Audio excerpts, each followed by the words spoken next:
So, good evening, Hema, Syed, Sakshi, Vedashree, Taran, Vaninder. Welcome to you all. Pavin, Shaimil, Aniket. So, as always, before we start, how the things are going? Hope you are enjoying your journey of UPSC preparation overall. We have come to the last but one day.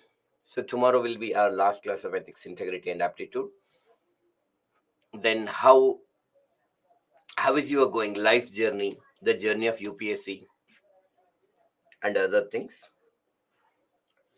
I watched the videos. One student says, but which videos you have watched? Hope the videos that we recommended. Okay, just for fun. So tell me, Vedashree.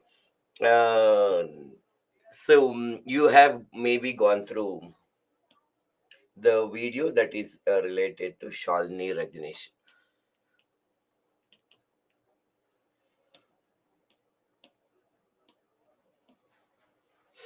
So Shalini Rajneesh. So what did you learn from her?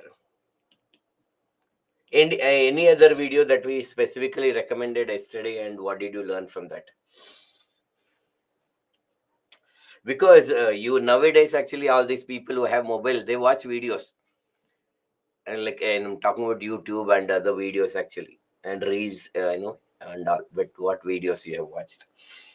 Hmm. Good evening, Tarun, Hema. Yes, sir. But from governance topic, little bit confusion is there. I am here to solve that. So tell me, Hema, what's your confusion with respect to governance topic that you are having? I feel happy that I could study 13 hours yesterday, higher than my average 10. Okay, you are studying 13 hours. And of course, Shalini Rajneesh in her video, actually, she also says that at some time she has spent 18 hours per day. Of course, these are few exceptions, but make sure you enjoy the journey minimum in the initial stages. Start, if you can maintain the 13 hours, that is super, or even 10 hours, that is super. But at least make sure every day you spend an average 8 hours per day. You give sufficient time for your me time. It is not that some many people say, sir, I would do hard work.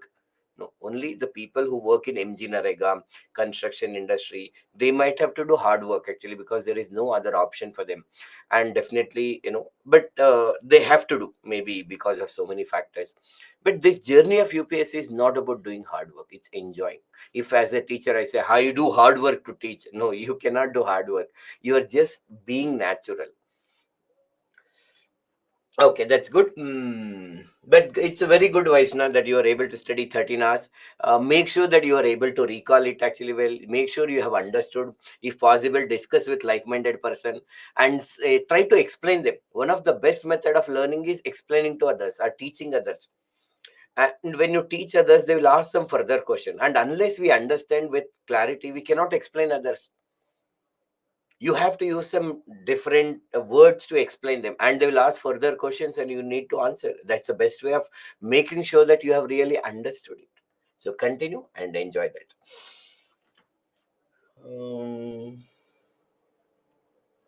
Sir, is IAS has a power to impose fine on the other subordinates because of not doing their work, like Sakala program? Is it possible?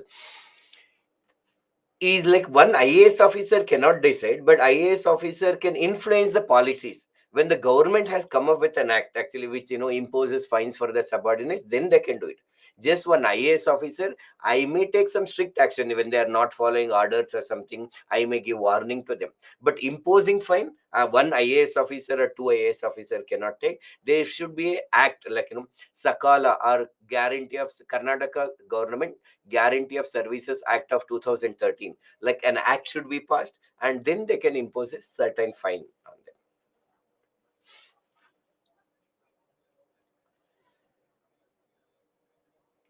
My day is going well, Chandrasekhar. Thank you. I saw this Shalini Rajneesh video of gender equality and empowerment of women. Okay, that's good. Did you also watch TED Talk? Sir, I can't get Shailu concept. You may be focused on other Shailu, that's why you did not get. So don't worry. We will explain again. Our Vivek as a question, sir. I did not understand Shailu concept. I will explain the Shiloh concept. Yes, Namrata, I'm fine, thank you. Yes, sir, it's very time-consuming preparation for making out of time. Okay, making it out time. Okay. Okay, you watched Marshmallow Experiment, but I cannot comprehend it entirely. Can you please repeat it? Okay, I'll keep this. I'll have a just brief view about this Marshmallow Experiment and what we have to learn from it.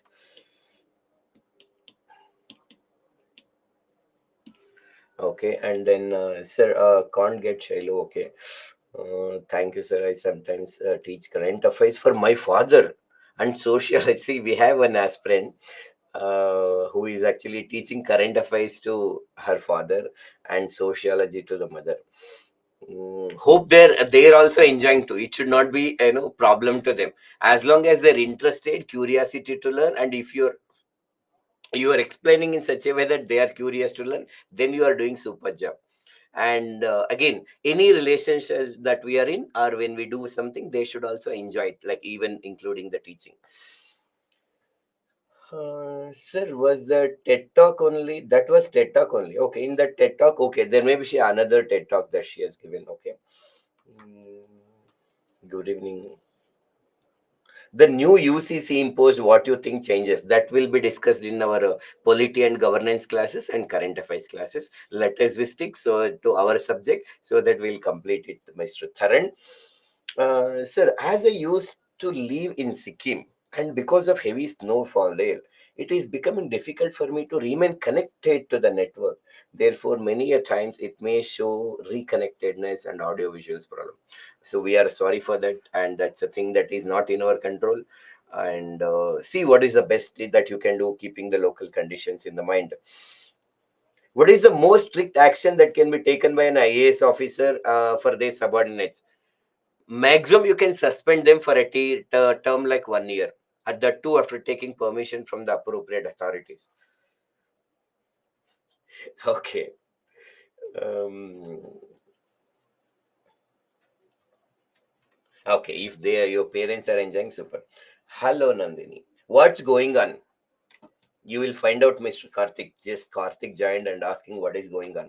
Like every day, conversation is going on. Okay, let's we come to this. So one aspirant has asked, actually, sir, I have gone through this marshmallow experiment, but I couldn't understand. So what you need to remember here. So first, those who have watched videos, there may be many videos. In simple, marshmallow is name of the sweet, and usually students will identify the people who are in some age group less than 10 years old, and we give them an option. One, either you can eat the sweet now, or you can wait for some time like 30 minutes and eat it later. And those who are able to wait for 30 minutes, they will get one extra gift actually for waiting that actually time period, like maybe two marshmallow, three marshmallow we can give them. If you want to conduct this experiment on somebody, you need to make sure that they are hungry first and the time of doing experiment, and you are giving them the sweet or the food item that they would like to eat, they enjoy that. So now as a kid I have two options. One, I can eat it now only, but if I wait for 30 minutes actually, I will get two more or three more or something. Okay. So, and according to these experiments, when they tried, there are few people who are able to wait for 30 minutes. There are few, they just saw that they couldn't resist the temptation, they took and ate it. Few are able to take that actually, swallow and keep it. Some people bite a little and keep it actually. So all this have happened. So now for them, they told that experiment is over and they will go back. But these scientists are these people who are doing the experiment, observe these kids and how their life goes after 5 years, 10 years, 15 years, 20 years, and 30 years. It is observed that people who are able to wait for 30 minutes or more comparatively are more successful in their life compared to those people who couldn't able to resist for 30 minutes. That leads to a concept called gratification. Gratification. See here, what is the meaning of gratification? Fulfillment of desire. I have some desire and I want it to be fulfilled.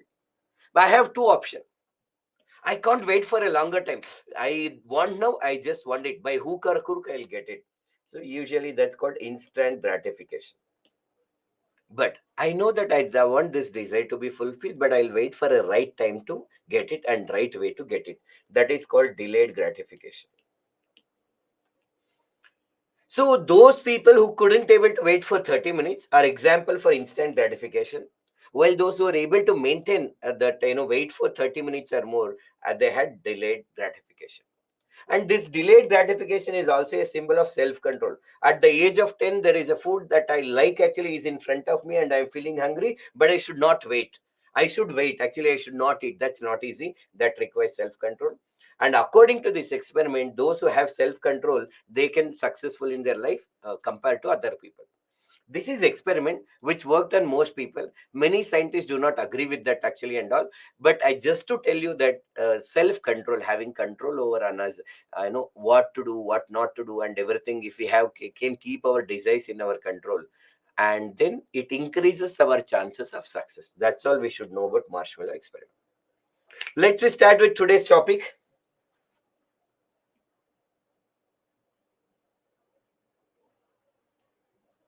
So Karthik, we are ready to start the class. Now we'll start now. That was just the general queries that was happening. Sir, tell me at least what discretionary power IAS they have in their taking action. Our Chandrasekhar, see what is discretionary power? That you have to take what is right and wrong. That depends on situation.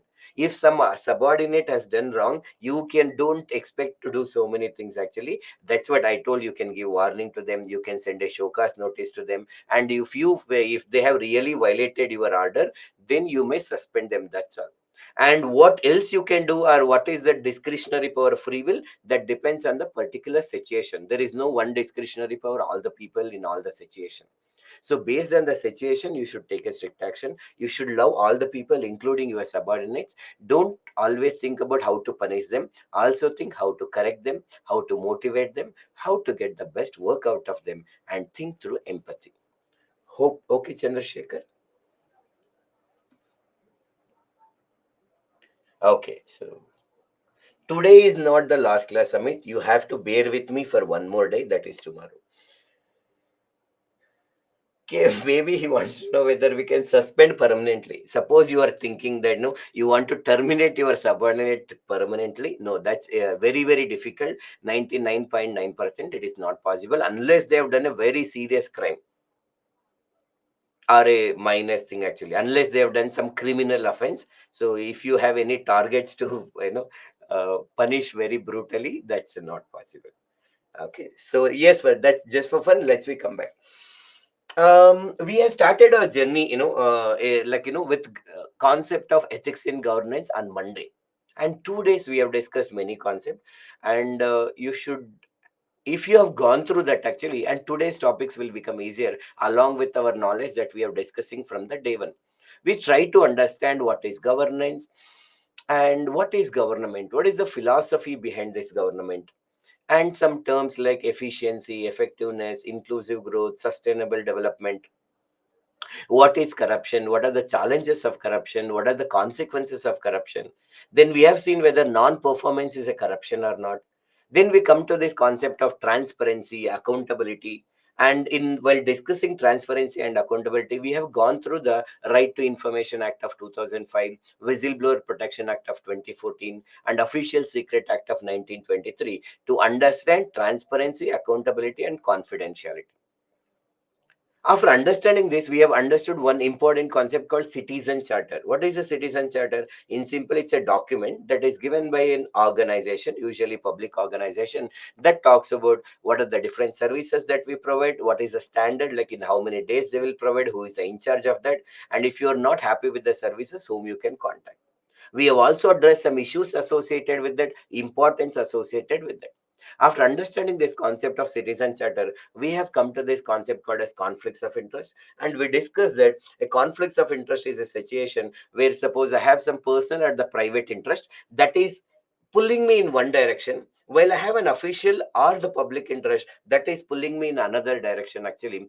And both are not incompatible with each other, or it at least appears to the other people that I may not be able to take the right decision or the decision based on objectivity. And this situation is known as the conflicts of interest. We have given examples. We have also discussed how to deal with them. After understanding this, we have tried to understand this concept called as a code of ethics. How we have a DPSP, that is Directive Principle of State Policy for the Indian Constitution, that guides actually what are the values and the principles that policymakers should keep in mind. Our policy people who are implementing these policies laws, they have to keep in mind, that is discussed under the DPSP. In the same way, in generally every organization, every department should have their own code of ethics. At least we need a public servants general code of ethics is required. These are the values principle. Normally we advise them, these are the things you should have, but officially we have discussed that actually there is no official code of ethics is there. There were attempts were made actually to build the civil, to bring civil service bill and to direct us actually what is this code of ethics. But as of now, there is no official code of ethics. Because there is no official code of ethics, we will try to get actually clarity from the one is that is there in the UK, that is seven principle of public life. These are the principle that public servant have to follow when they are in the public life. It's a guidance, it's a principle which is there in UK. And because it is given by Nolan, and it is called as Nolan principle. And there are some values are also recommended by second ERC, second Administrative Reforms Commission.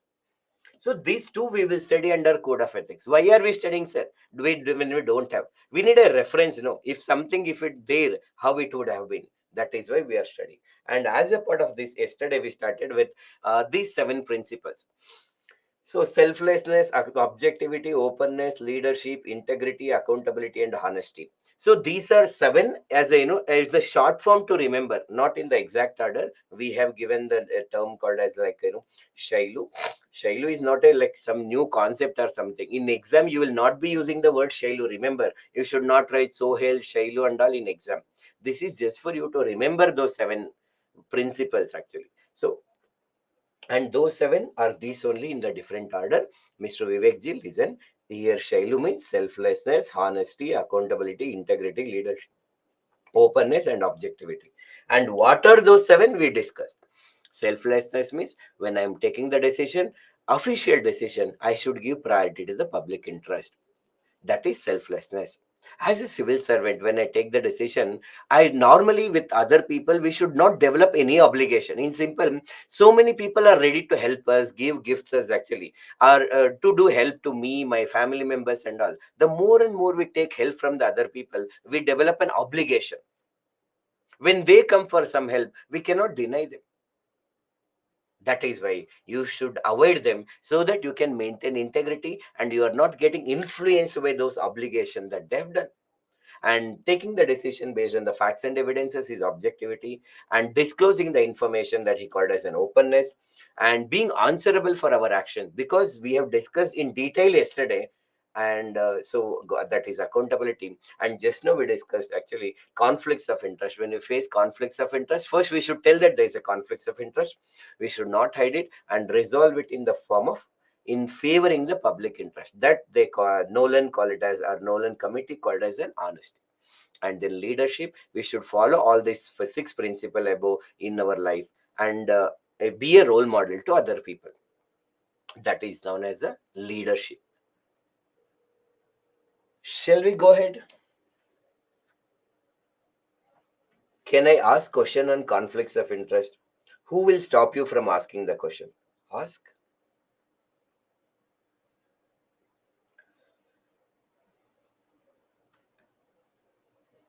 Maybe he wants to know that. Okay, it's a recap. Okay, Lincoln rightly said that if you want to know a person, give him the money and the power. Okay. Yes, you're right.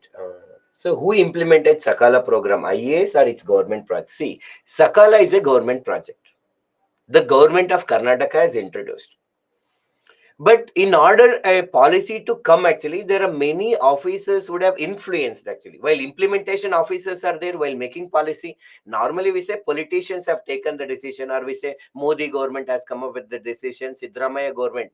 Though the final approval is given by these people, while making the policy and implementing the policy, civil servants played a huge role. That we always remember. That's all.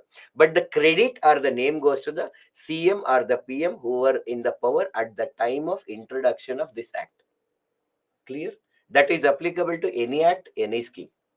Now, when we say some government come up with Swachh Bharat Abhiyan, it is not that, again, like we say Modi has introduced, like Modi government has come up with that. But in making this policy and implementing the policy, many public servants are involved.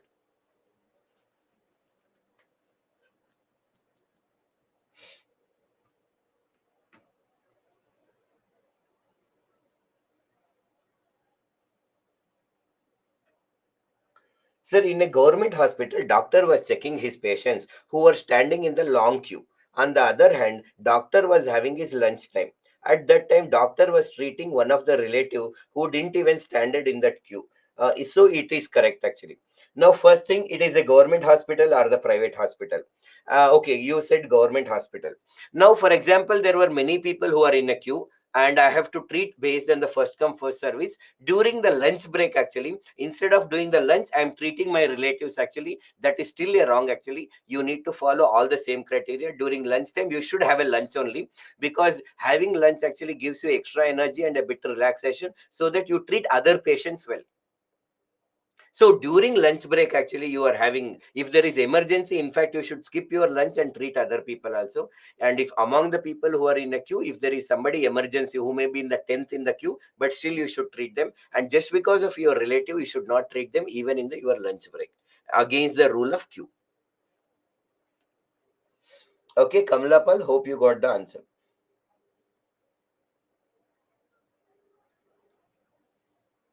Sir, if there is a case in the court, in a case where the culprit is his ex-girlfriend, what should judge do then? So Vivek has this question. So finally, remember whether ex-girlfriend is there, Y girlfriend is there, Z girlfriend or A girlfriend is there, no matter whoever is there.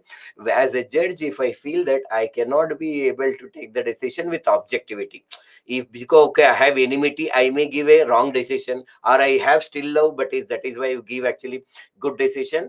If I should feel that I may not be able to take the right decision, then it is advisable to transfer to them if there is an equal number of person is, equally competent authority is there. And also it depends upon what case we are dealing. Sometimes the case is very clear, facts and evidences are clear, lawyer arguing actually, then I don't have too much of discretionary power also. Usually judges do not give any judgment. That depends on police investigation, their facts and evidences, lawyer argument, and what is IPC sections, everything says. So in that section, if a judge feels that he may be biased actually towards or against it, then he can transfer. Otherwise, he can proceed. Okay. Our These X problems many people are having.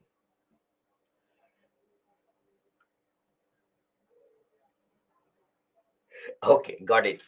So as we discussed about the seven principle of public life, we are also coming with second ARC. Again, remember, second Administrative Reforms Commission, that was actually in the 2005. They have given the report, appointed, and then later stages they have given a few reports in 6, 7, 8, 9, and that was under the chairmanship of Veerappa Moily. Before that, we had, why do we call second Administrative Reforms Commission? Because before this, after our independence, there was one more actually Reforms Commission that was appointed in the year 1996. This was the first Reforms Commission. This was second. This second Administrative Reforms Commission, as the name says, to reform the administration in our country, they have given many suggestions. There is a 14 chapters are there, in which, with respect to the values and the principle that the civil servant should have, they have mentioned this. That is why we are also talking. This is again a recommendation. And if you go through this, all the points that we have already discussed earlier, you should have a commitment to the constitution. That means commitment to the constitutional values. And we discussed impartiality, no discrimination based on the caste, region, religion, non-partisanship, no discrimination based on the politicians and the political parties, objectivity, facts and evidences, commitment to the citizen concern, empathy for the vulnerable section of society. These are the principles that you have to keep in mind actually when you are doing your duty. These are the recommendation of second ARC with respect to values. But this second ARC is not just about this. There is a 14 chapters are there, detailed reports are there. We have taken a small part related to code of ethics. So this is called code of ethics. Now we will differentiate with code of conduct. Shall we go ahead with the code of conduct so that you may understand better what is this difference?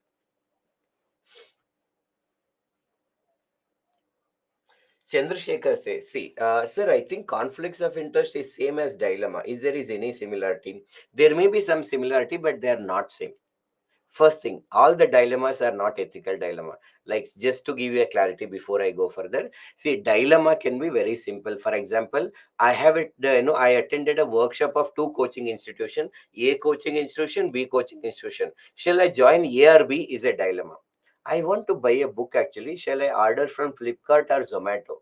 After plus two, should I join engineering or medical? Should I give first preference to IAS, IPS? All these are dilemmas. Now, all the dilemmas among this, there is an ethical dilemmas are there. For example, should I follow the law of the land or should I follow the public interest? Both are important actually. That we discussed. In other cases, it is a situation where conflicts of interest is a situation where I may take a decision actually where my family members are involved. It is a situation where I'm not able to look at objectively. One is the right decision. I'm clearly know. There are five people applied. Whoever is the best, I have to give. There is no dilemma. I should give it to the person, whoever is best. There is no dilemma. But because my sister is there in that, actually, I may feel biased. That is where conflicts of interest will come. Don't worry. When you go read again and again, you will get further clarity on that. Let's we go further. Sir, this slide again, please. Samiksha. Uh, this actually, there is what we discussed is we are discussing code of ethics. Seven principle of public life is a recommendation from the Nolan committee. In the same way, under the chairmanship of Veera Pomaili, in the year 2005 we appointed second ARC. They also given some points that we have to keep in mind public servants as a recommendation, and all these terms that we have already discussed in the previous classes, like commitment, impartiality, objectivity, empathy, and other things. Okay, I am going ahead. Super. Now, please have a look at it. Again, just look. I will explain each point in detail. Don't worry.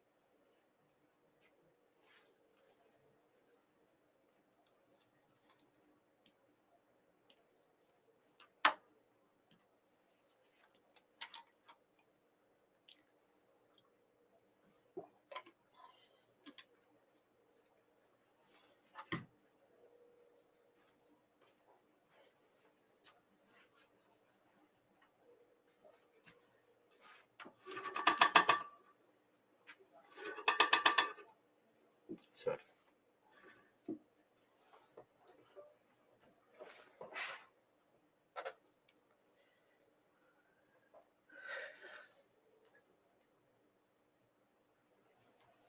Okay. Now, listen to me. So, code of ethics that we have discussed just now, code of ethics, we have discussed. What is this? It's a broader concept. It shows us actually a broader idea about what is right and wrong, or these are the broader principles. Like it said, you have to be a role leader, you have to be a role model to other people. But what is the meaning of being role model? That we will get it in code of conduct. Well, it says that you should have actually work with selflessness, or it may talk about actually you should follow impartiality, non-partisanship, all of this. But when we know this principle, but in real life when we start implementing, whether this is correct or wrong, can I do this or should not I do this, actually we get some doubts actually when we are executing the work actually. So that is why code of conducts try to do a specific instruction or the specific rule, exactly you should do this, and that is you are expected to follow. But remember, even though, as we said, the situations are different, consequences may be different, your positions may be different. These are the instructions that you have to keep in mind and follow. But it is not that every time you violate a rule, you are a wrong person. There may be a situation which might escalate that situation, but you have to keep these rules in the mind. So it is a set of instruction given by the organization to control your actions, to guide you what is right and wrong, to stop you from doing the things that you should not do. Again, I will give the example that I will tell you. So this code of conduct is not only applicable to your official life, it is applicable to your personal life also.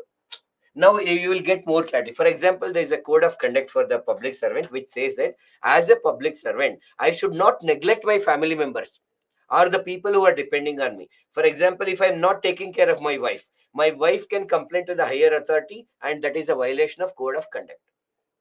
It is my personal life. I should not neglect my parents. Suppose if I'm not taking care of my parents, that is a violation of code of conduct. If I'm not taking care of my kids who are less than 18, that is also a violation of code of conduct. I should not roam in the public places under the influence of alcohol even after the office hours. Alcohol you can take in your home and sleep actually, but you are taking alcohol and roaming in the public, that is a violation of code of conduct. And of course, like any other people, you should also not give dowry or take dowry. If you do, that's a violation of code of conduct. You should not employ child laborers. And then, like for example, we have discussed this. If you're neglecting your family members anyhow, that is a problem. There is also a restriction on how much gift you can take. That depends on the officers, but in generally as a public servant, suppose during your birthdays, anniversaries, some functions happen, up to 25,000 rupees money. If anybody is giving you gift actually up to 25,000 rupees, you can take that. But if something they are giving any gift that is of present market value of more than 25,000, you can still take it, but you need to inform to the appropriate authorities on the occasion of your birthdays, anniversaries from your close friends and relatives. And general occasion, for example, you have done something good to the farmers and they felt happy and they want to give a 50 kg rice back to you. Can you take it or not? What the law says? If any common people give you a gift actually, which is around up to 5,000 rupees, you can take, because as a gift they are giving. But if they are giving something more than that, then you should inform to the government. You should not hide it from the actually, people. When tomorrow you come to know that you have received bigger amount than this, actually, that is again a punishment. That's a violation of code of conduct. So in this way, there are some restrictions are there for your personal life also. Now, listen to the complete code of conduct. Then I will take the doubts from you. I know when we are going through, you will have some doubts. Keep it or you can post it, but listen to me. I will answer towards the end of this code of conduct. In a few more minutes, I will take the doubt. So it is applicable to your personal life. And in official life, anyhow, we will discuss it.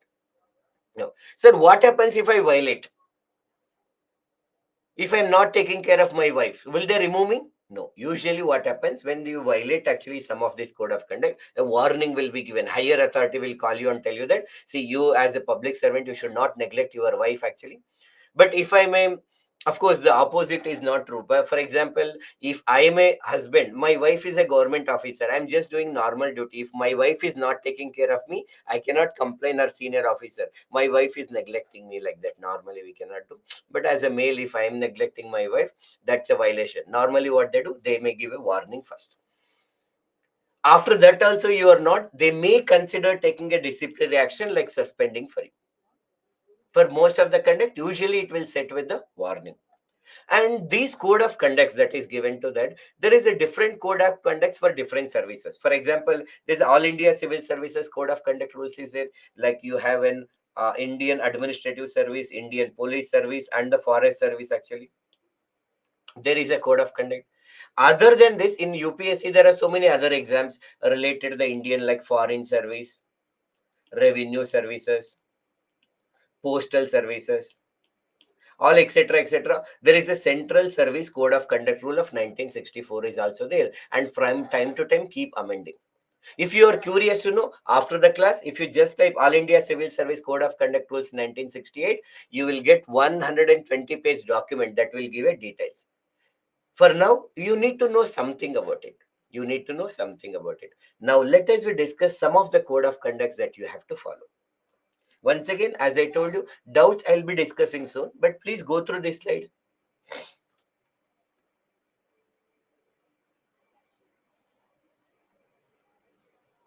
Have a look at it.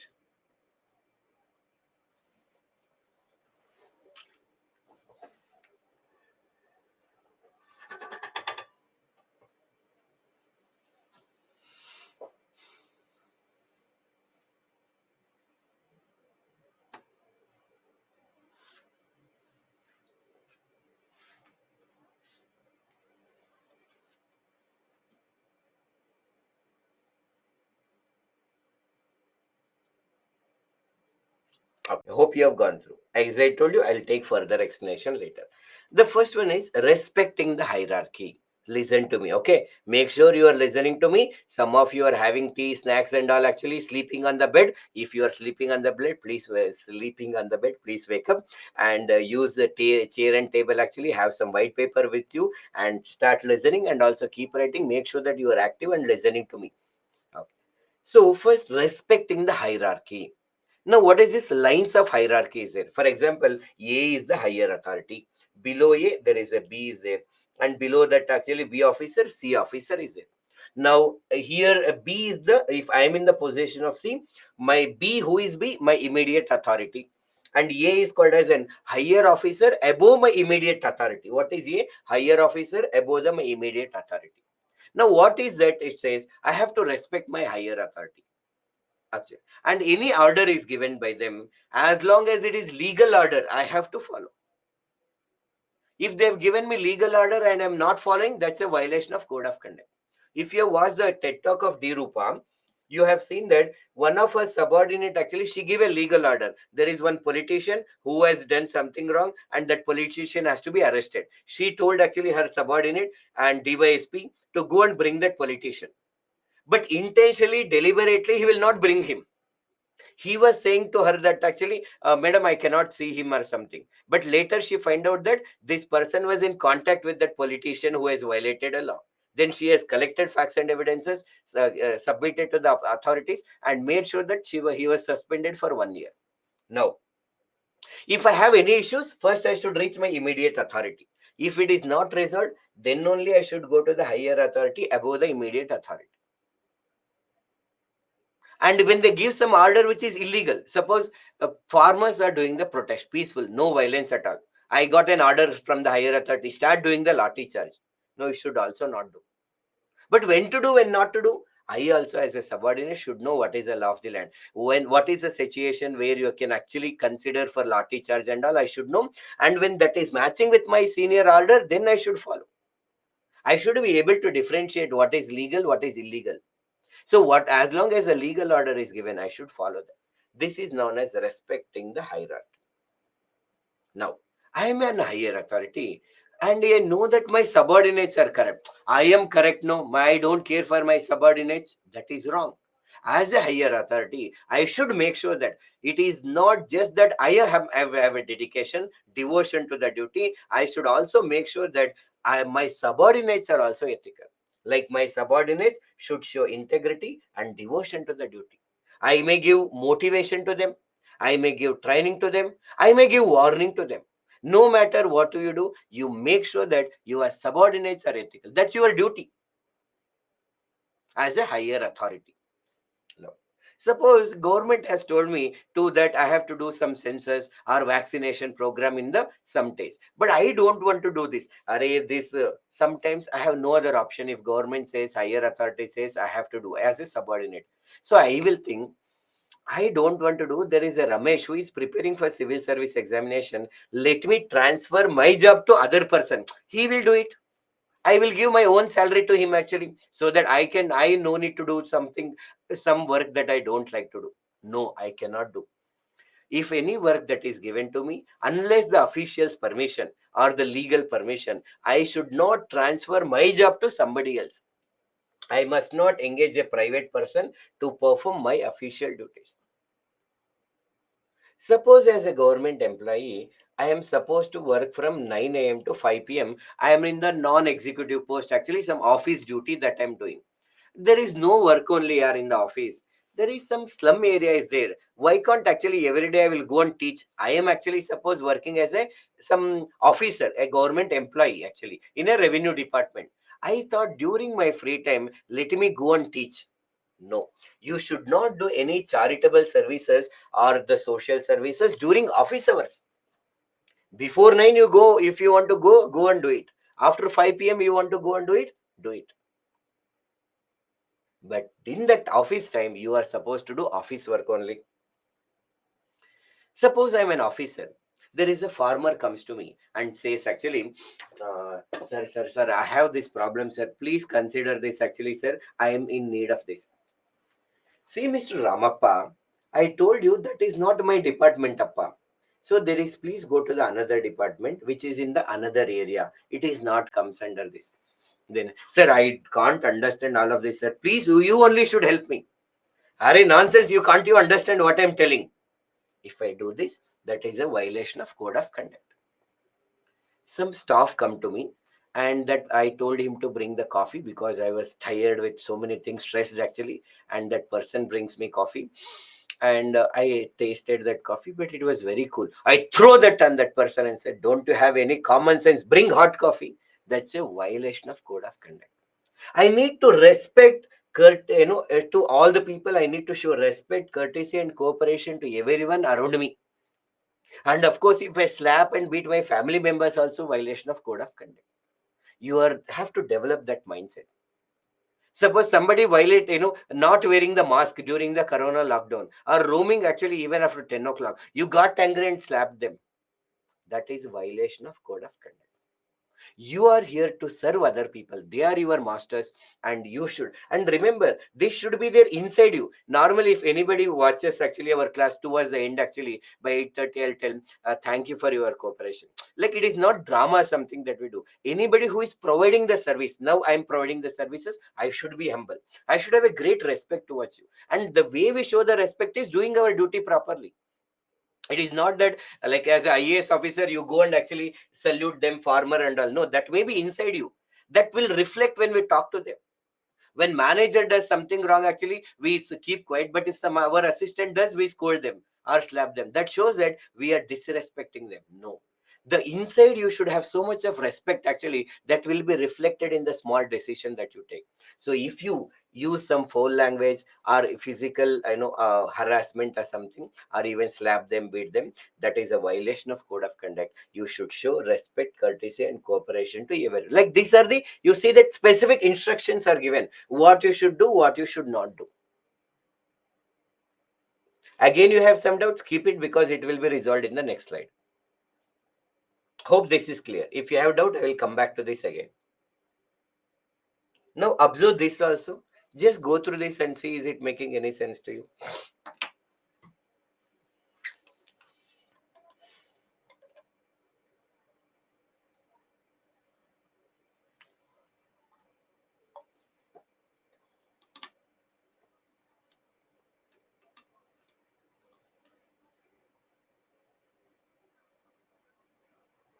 There are some questions. I will take it actually. Don't worry. Sir is not looking our questions only. It will be resolved. If not, at the end of this, actually, I will be answering that. Okay. Before I go to the next topic, I will answer all the questions, then I will proceed. Please have a look at it.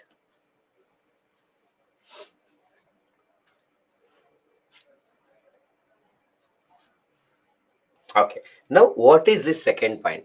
See, as a public servant, whenever I am speaking public, I have to be very careful. I should not speak anything that create an embarrassment to the union government, state government, or actually it affects India's relationship with other countries. Nowadays, in the modern day 21st century, speaking doesn't actually means that you go to media and speak. Actually, whatever you write in your social media is also comes under public speaking. What you write in Twitter, Facebook, or the X, Twitter, Facebook, Instagram, everything, you are representing the government. So you should be careful. For example, there was a recent incident that you might have know about it actually. Again, we are giving this example not to defame anybody, just to make you understand. So there's a Rupa IPS officer is there. So D Rupa IPS officer from Karnataka cadre, and we have Rohini Sinduri.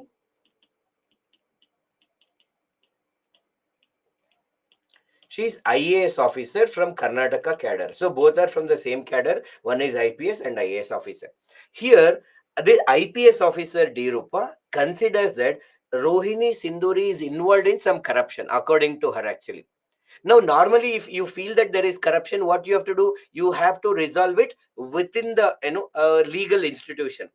And so she has misused her power, according to the IPS officer. IAS officer is misusing her power and all. She has come to the social media and she shared the possible corruption that IAS officer has done, and also shared the personal photos of IAS officer. that definitely create an embarrassment to the civil service as a whole and to the state government. That is an example for violation of code of conduct. Warning is given to both of them, and especially to the IPS officer, and it was told that please take away those actually and do not post anything related to that. There are legal institutions are there. So you have to be careful what do you present actually in your social media, or what do you speak. Once again, whenever you are actually writing an article in the newspaper, writing a book actually, or giving some speeches in TV or the radio programs, you have to be very careful. And in fact, you are representing the government actually. Many times, suppose you are writing a book, you need to submit it to the concerned authorities. They will scrutinize it, and after the sufficient permission only book will be published. Otherwise, when you are writing the article, TV, radio, you have to be careful. You are representing the government actually, should not write anything that create embarrassment to the government. In generally, suppose you have a sufficient knowledge about literature, arts and science, you can write it. You have liberty, as long as you have a right to, you have sufficient knowledge. But if you are writing some issues related to the socio-political issues, you have to be very careful, because whatever you say, that may become controversial. So be careful what you are doing. So normally, as a civil servant, you will vote, and definitely you should not tell your preference of vote to the people, like I voted for X party, Y party. You should not tell that. And again, you can encourage people to vote. Voting awareness, voting is important, everybody should use the voting right actually. But you have to be careful when you are telling whom you have to vote. Imagine this actually in your mind. Suppose as a civil servant, I am telling the people, see, you have to be careful, you should vote for the people only who are educated, or you should not vote for the people who are illiterate. Can I say this? See, voters, be careful. Whenever you are voting, please vote for the people who are educated. Can I say this? Think about it in your mind. Then you have to vote for the people, or you should not vote for the people who are accused of some crimes. Can I say that actually, please do not vote for the people who have a criminal background, or vote for the people who are educated. Can I say that? And if you're thinking, just go on thinking actually, no, we cannot say, because in the constitution there is no that education qualification is there. So if some five people are contesting, if somebody is not educated, you are telling that you should vote for the educated, indirectly you are telling, going against the some people. At the same time, if somebody is accused in a crime, they are not convicted. If they are proved that they have done a crime, anyhow they cannot contest. If they have done something wrong which requires more than 2 years of punishment, they cannot contest only for some 6 years like that. But that is why you have to be very careful when you are telling whom you have to vote. You can only tell vote for the right candidate whom you consider as appropriate. When you say you, the people, we can say that please don't take the money, don't get influenced by the money, don't take money from anybody, whomever you feel appropriate, please vote for them and vote. This we can say. We have to be careful when we are spending the public money. Make sure that you are utilizing the public fund with efficiency and effectiveness. Suppose there is some chair that I would have bought it for actually 1000 rupees, but I spent 2000 rupees on that. If somebody can prove that, that's a violation of code of conduct. I have to utilize every rupee in the best possible way. And without government permission, I cannot demand even a single rupee from the common people. Suppose Armstrong Pame, 100-kilometer road, all this initiation, you need to take permission from the government, actually appropriate authorities. You need to maintain a separate account and can be done. But for your own account, you should not take even a single rupee from any person. For your own, actually, you should not demand actually for a good or charitable purposes. Some fine that you will collect, that will go to Consolidated Fund of India. You should not go to your SBI account actually, or your Swiss account. And then you are a government employee working as a doing the permanent job, you should not do any trade or employment actually. So any other job should not be done. I will do this job also, I need more money, I will do part-time job actually, I'll do run another business. No, that should not be done. So these are some code of conducts you should actually remember. Now I will take some doubts that you will definitely have, but give me 2 more minutes to give 2 example. Then I will take all the doubts that you have related to code of conduct. Now, this is one example. Remember, in exam, you are not writing actually the, like, example for violation of code of conduct of D Rupa, Rohini Sinduri, that particular issue you are not writing. This also you should not write it. Just observe this tweet.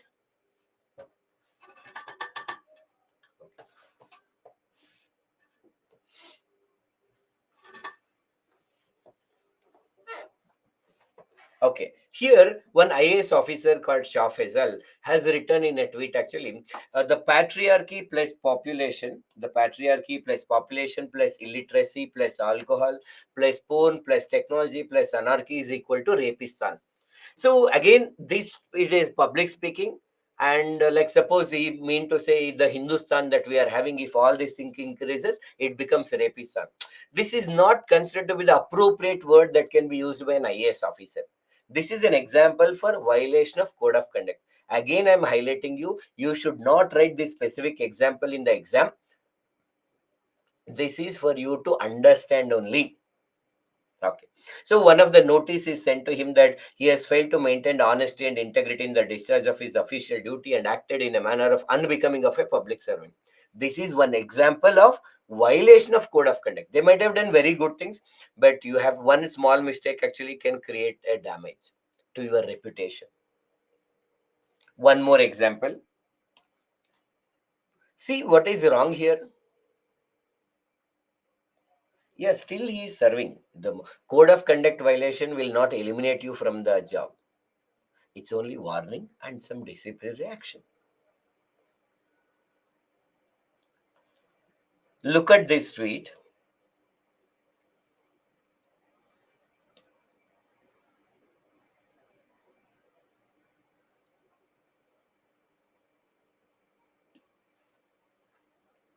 Okay. Now, listen to me. Once again, we are not disrespecting the IAS officer or showing in a wrong lens or something. One of the tweet that she has written actually said that what an exceptional celebration of 150th birth anniversary year is going on. It is high time we remove his face from our currency, his statues from across the world, and rename the institution and roads named after him. That would be a real tribute from all of us. Okay. This is a right statement. Actually, there is nothing wrong. Why I will tell you. So before that, actually, to understand this statement, I want you to tell me, now tell me, why do we have a Gandhiji's face on our currency? Why do we have, what is the logic of that? Okay, so suppose here you can see Gandhiji. Why do we have Gandhiji here?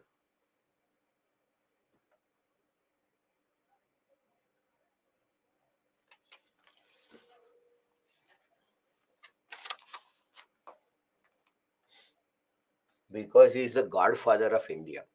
Who told you, man, he is godfather of India? Because he is father of nation.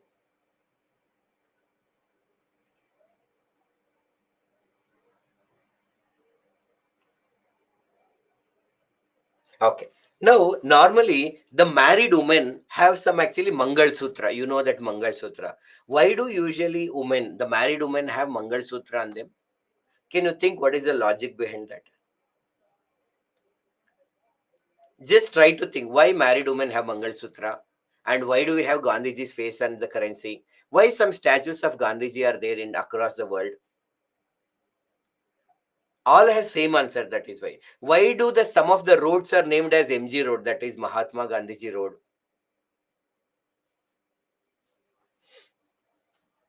To tell that she is married.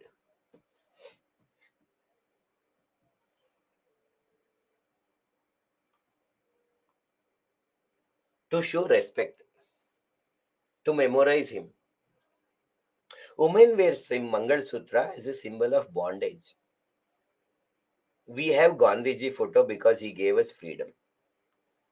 Okay, please now listen to me. How all these are connected and what is the importance of this message also I will tell you.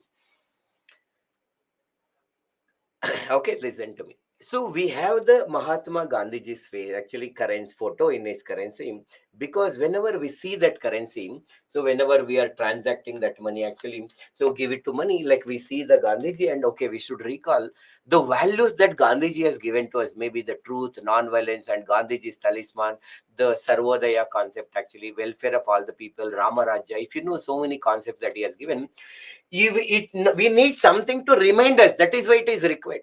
When we are traveling in MG Road, Mahatma Gandhiji Road, it is expected that we recall the values and the principle associated with Gandhiji. When we see the statues, we should be able to recall. That is why this same applicable actually during the marriage. Actually, women are tied with actually Mangal Sutra. So as a woman, I am giving some promises to my husband. Actually, these are the values and principles that I follow in my life. Actually, and to remain something that is close to her body, there should be a something that is one logic. Why do we have Mangal Sutra? In the same way, even in the boys, in some communities, like in a Brahmin community, when they come to certain age, there is something called Brahmopadesha is done, actually, where they will take some principle promises that these are the values and principle I follow from today. Three-layer sacred thread is actually owned by them, and after the marriage, the another three-layer is added to them. So from today, I will be following some values and principle. I have given her promise that we are going to live together, and I do not violate. I will maintain loyalty. So all this actually to remind us something close to our body we are expected to have. That is the purpose of all this is say. But when it's a, imagine MG Road is there, Mahatma Gandhiji Road is there, but we are going and using foul language there, or we are taking alcohol there, we are having non-veg actually, which are all considered to be against principle of Gandhiji. What is the use of that? We are celebrate one day Mahatma Gandhiji Jayanti, and then so according to her, the real tribute is when we remove his face from the currency. When we can remove, when we inculcated those value, now we don't want somebody to remind us. We are able to inculcate. We don't want MG Road to be named because we are able to inculcate. That is a real way of showing the respect to the Gandhiji. In that way, she is correct. But maybe in the confusion, or she wanted to tell something else, she has also written, "Thank you at good same for 30/01/1948," which is considered as actually disrespecting our national leaders, and that is an example for a violation of a code of conduct, as a temporarily, like she was at that time transferred from Bruhan Mumbai Municipal Corporation to Water and Sanitation Department. So just all this is to tell you not to embarrass them, actually not to defame them, definitely not at all. Actually, they are all the great people, but just to tell you that you have to be very careful when you are posting something. That's all. Now you can ask any question related to code of conduct before I go further. Now let me take some question that is asked by you already, and I'll go one by one. Okay, first question from Vedasri. The code of ethics have moral backing, and code of conduct not only have moral but also the legal backing. Is it correct interpretation? Yes, super Vedasri. And that is exactly. Code of ethics will have only moral backing, while the code of conduct has both moral as well as legal backing. Correct. Then, sir, after being the topper in the UPSC CSC, can't a candidate take a gifts of more than 1 lakh or the multiple of 4,000? Please explain. Now, as I told you, gift 25,000, 5,000 rule I explained you, that is applicable to you. And if you take more than 1 lakh or something as an officer, and you have to inform to the government, you can take, if somebody is already offering you, why only 1 lakh, that 1 lakh, or take more than that only, but inform to the higher authorities. Sakshi says, "Sir, I have to do some distribution of work in 24 hours, but work is too much so that I can take help of private person in the official work." No, Sakshi. So for private person, there will be some procedure. If you want to hire any person who is outside the private, actually, there are some procedures or should be there. You cannot individually take it, because government, when you are allowing somebody to government office, the government has so many confidential informations will be there, actually, that should not be given to a private person. They may misuse it, actually. That is why you cannot just do that. Sometimes we outsource them, contract them, some agreement all signed, actually. After that only they are allowed to work. Okay. Then so code of conduct actually is broken, actually, in Corona. Police beaten the boys, actually, and yes, that is also a violation of code of conduct. Whatever the police have done, that's a violation of code of conduct. If an IAS officer did, that will be a serious issue. Sir, okay. Any legal punishment for violation of code of conduct, Arti, as I told you, it depends upon what rule you have violated. Sometimes it may be warning, and legal punishment is like suspending. Otherwise, some crimes can be there. Actually, it will become IPC sections. So the punishment here can be suspension only.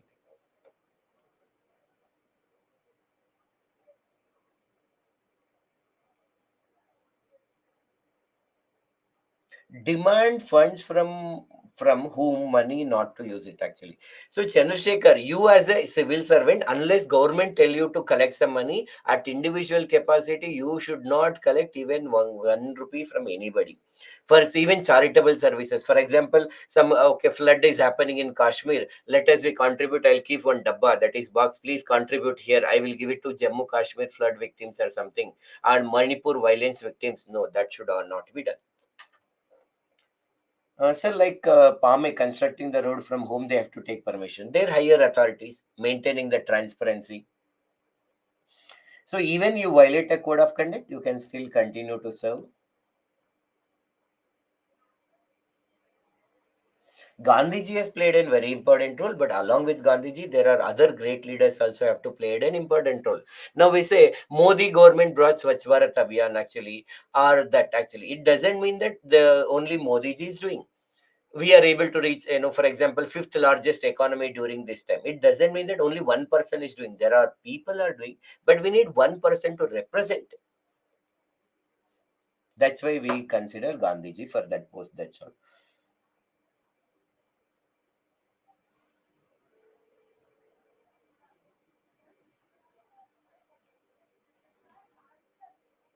Why don't men tie Mangal Sutra? They don't tie Mangal Sutra in some communities, as I told, a sacred thread actually. Or they know for women, they need somebody to remind us, but men actually always follow the rules, so they don't need somebody to remind them.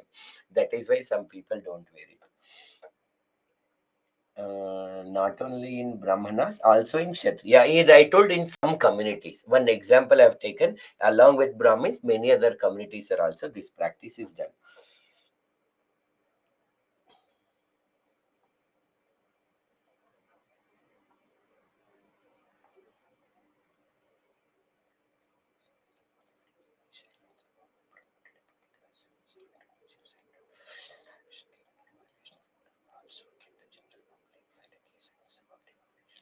There is an allegation against the former DGP of Tamil Nadu, Mr. Shailendra Babu, that he promoted a particular civil service coaching center and all. Will this action?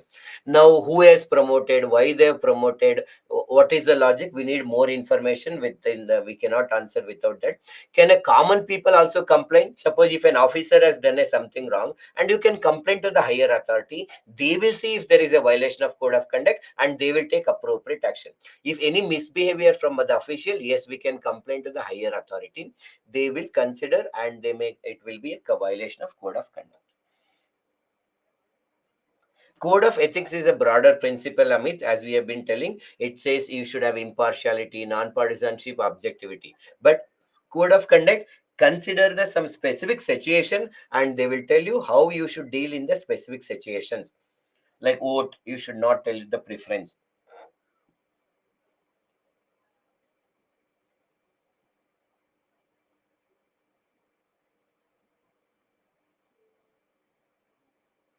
In last one actually year, one IAS officer suspended by the EC Election Commission after he posted a photo with caption that he posted as an observer in the, yeah, that maybe you have to keep it as a confidentiality or something. That's why they might have done it. Sir, multiple of 4,000, do anyone needs to inform or not? See, multiple of 4,000. We multiple of 4,000, see whether it will become 25,000 or not.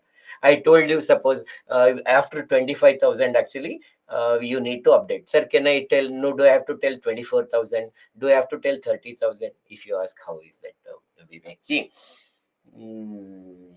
then what is the meaning of red fort in the note actually? That you have to check the internet and you will find out. Marriage is an obligation lie on the women or men are free. No, both have the actually obligations. So you mean to say that we women forget that we are married, so we need it? No, no, I'm just kidding, Vedashree. That's why as I also tell, both need actually somebody to remember, or some people don't wear it actually. It is still fine as long as both of you are happy with each other. That's all is required. in the 21st century. What is the result of Sindhuri and Rupa case? Actually, Rupa madam also played a good role in politician case. What is the current status? They've kept as a pending. The case is going on. As of now, they told that please do not put these issues in the social media. That's all.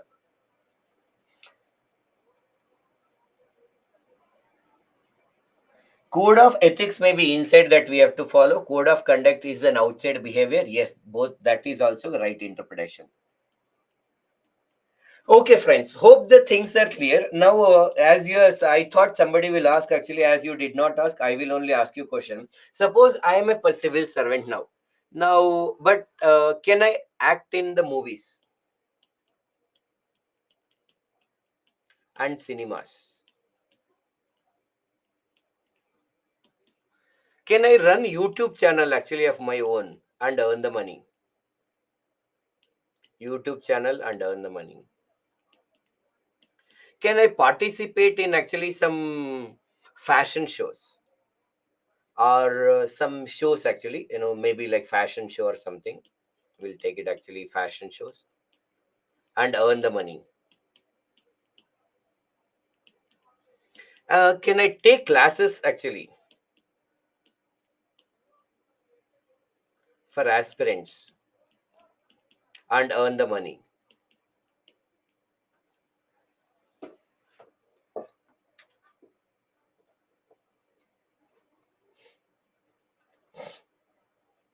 Can I host KBC? Vivek wants to know. If you're given an opportunity to host, then please, I will give you my email ID. Call me. I will guide you. Take me also. Okay.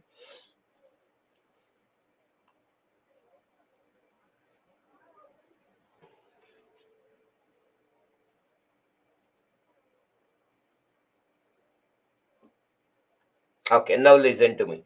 That's good. So, see, what is this issue? First thing, normally you are not supposed to do any part-time jobs actually. There is a rule says that actually, so you should not do the part-time jobs actually. That is one rule is there, code of conduct says. Or you should not do any other business also.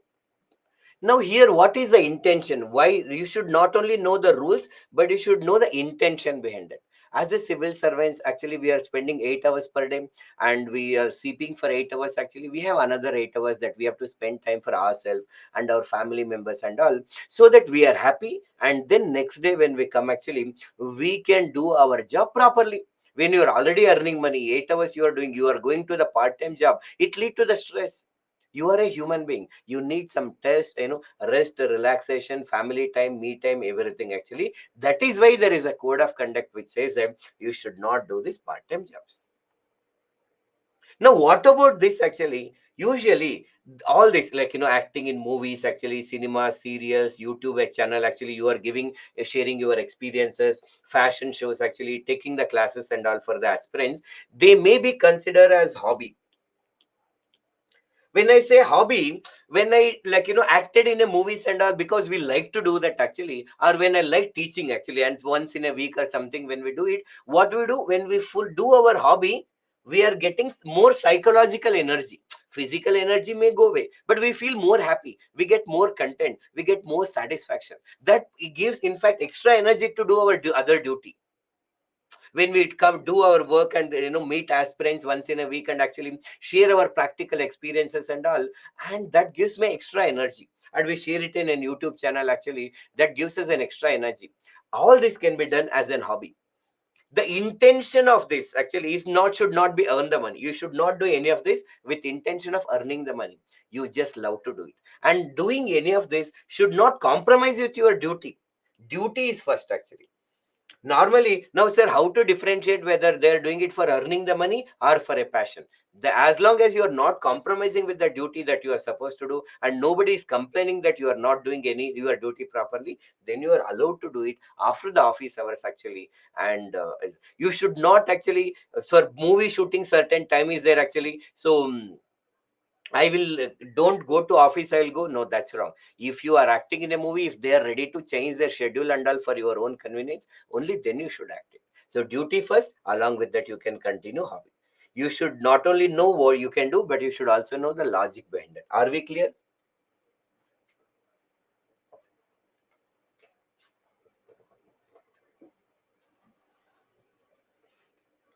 Ajay Singh resigned and become a model. Okay. If he feels that he need more time to become a modeling and all, then you can do that.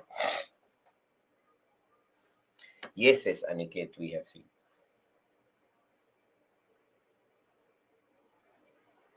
Can I do business actually, or no? Usually, business activities are not allowed.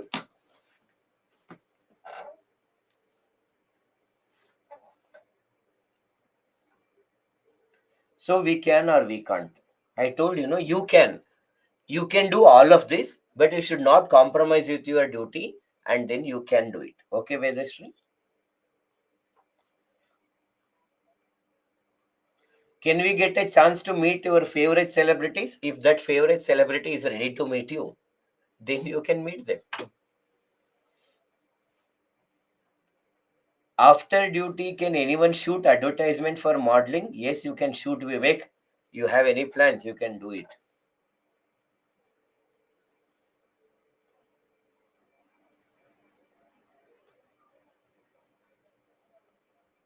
Yes, they earn money. They will all earn YouTube, actually, social media and all. There are many people earn the money, but to earn the money, you should not post, actually, as we say. First duty, then only the hobby. You cannot do business as an hobby as of now. Business is not considered a hobby as of now, Sakshi. Okay, friends, let's we go ahead in our life. Now Saraswati has some problem. She is waiting actually, and we'll see actually what is her problem. That too, she is coming from America.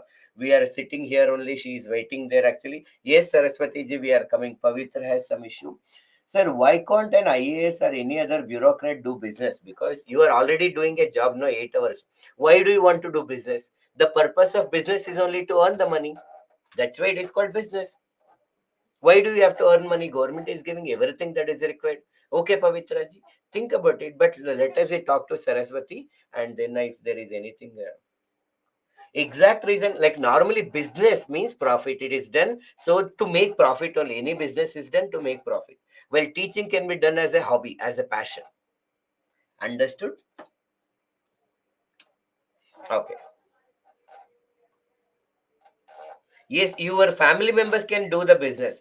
Like many people, suppose an IAS officer I want to do, it may not be legally there in my name. I can make a registration in my wife name, my brother names, or they can run it. Actually, I'm not telling I will do it, but my wife can do it. Of course, my brother can do it, sister can do it. Actually, anybody can do it. How many hours IAS officer need to work? There is no actually, like generally 8 hours, but if the situation demands, you may have to work more than that actually, or less. There is no specific time for the IAS officer. Generally 8 hours you may have to work, but there are, when the situation demands, you may have to work more also. Okay, friends, please see Saraswati once.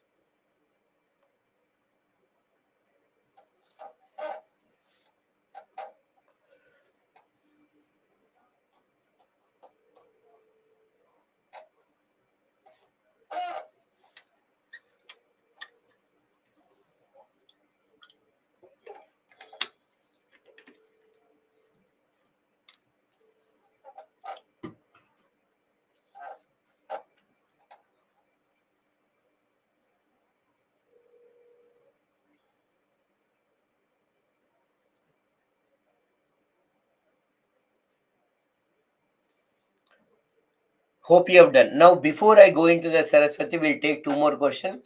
Karthik says, sir, then why politicians are not restricted? See, politicians have their own code of conduct. Civil servants have their own code of conduct. Their nature of duty is different. You are an employee. They are actually representing the people and all. So they also actually sometimes do agriculture and all. They have their different code of conduct. Coming to Nagendran, sir, as an IAS officer, if I write a book money and earn the money, is it okay? Yes, you can write a book, you can earn the money.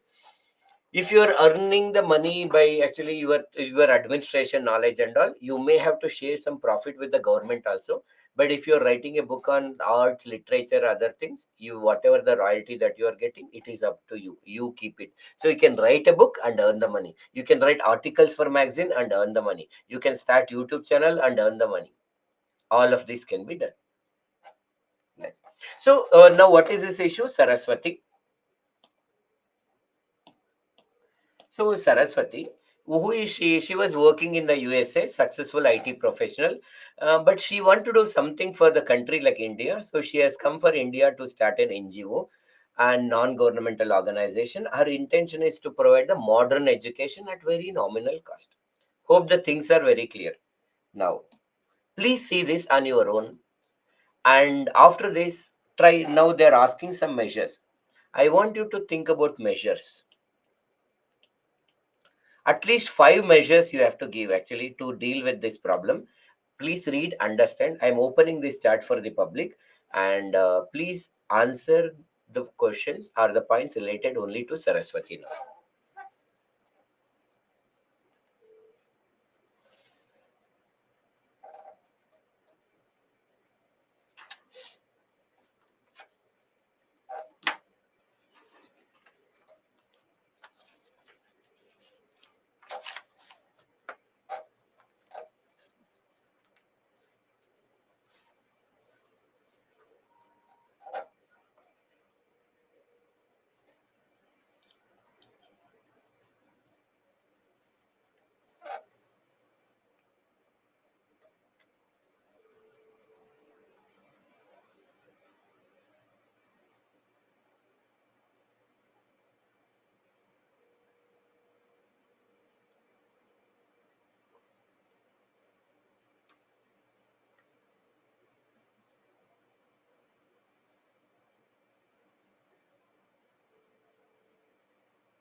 Follow your own speed.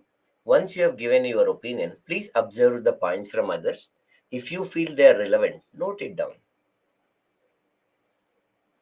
in your mind.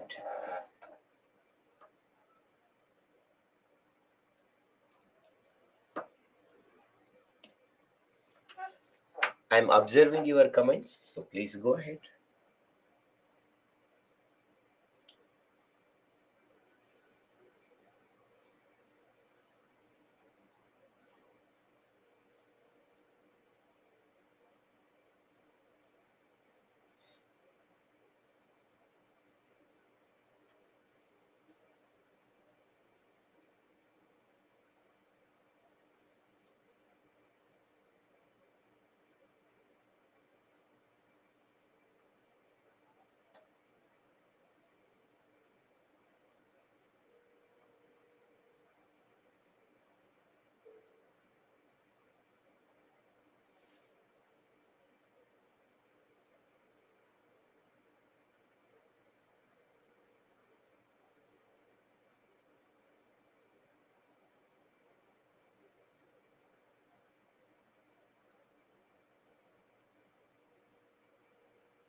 Last few seconds.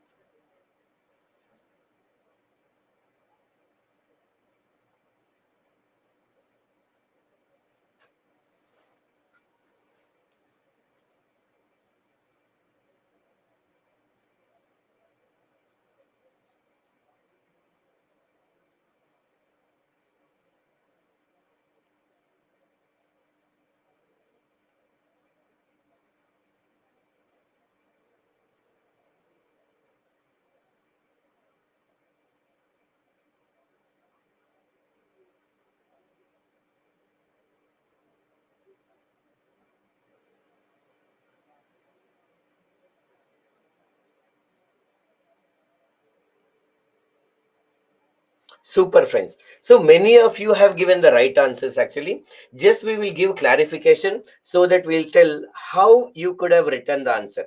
So thank you for your participation. Now please listen to my explanation. And if you have any doubts, we will discuss the answer. So it's all about how do we create answer in the examination hall. That's all. Now we'll give you some guidance actually how you could have done. So Saraswati, she has come from USA, want to start an NGO, but she has faced some problem. What is the question? A measure of government control over the voluntary social work is necessary. Even somebody is doing the voluntary work, government should control them because some NGOs can misuse their power. They may use actually the funds manipulation. They may do some work against the interest of our country. They may use to NGOs can be used to convert black money into white money. All this is possible. So government should control, but it should not be exercised in a coercive, corrupt manner, but not through the corruption. The control should not be through that. So, what measures can you suggest? So, some of you may think actually here what Saraswati should do. No, here the question is not what Saraswati should do, what government should do, or generally what are the measures we should take so that control is there on the NGOs, but those who are honest, they are not demotivated. So, we should motivate NGOs and also should control should be there. What to do? That's the question. See, most of the questions in our UPSC, this is one of the previous year question, they give an indication what we are expecting from you. All that we need to do is identify. Now, what problem she has faced actually? The first problem she has actually faced is she has to seek permission from a number of government agencies. This is the problem. What is our suggestion is actually there should be a single window clearance mechanism.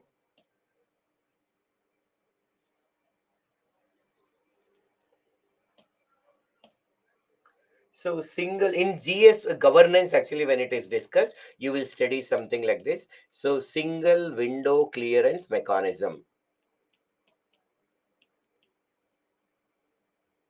Clearance.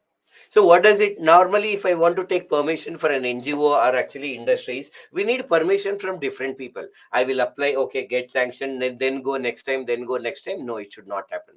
I will apply it only one place, like one window. When when the first department has given the permission within that right time, within the prescribed time, it will go to the second officer, next officer. And if anybody is stopped, actually, I will get a message actually that madam, your application is stopped because of so reasons and everything. That is single window clearance mechanism. That is so her problem is solved. One problem, one solution. The rules and procedures were quite confusing. We need to come up with citizen charter, and you will explain what is citizen charter and everything. And this citizen charter will explain the rules and procedures in a very simple words. Imagine if people like Saraswati who studied in America, if she cannot understand, then what about common people? So we need to relook into this rules and procedure, and we need to come up with a simple citizen charter which explains the rules and procedure in simple words. So problem is solved. What frustrated her was delay. So solution is we need to have a time bound service delivery. So we should set the time. So time limit should be set. That can be done with the help of e-governance, bringing the e-governance. And we can give the example like Sakala, like Karnataka state government program, like many other states also have. Like it says that you have to provide the services within the limited time or the time period. Otherwise, actually, there is some fine is imposed on you. So like Sakal, the problem is solved.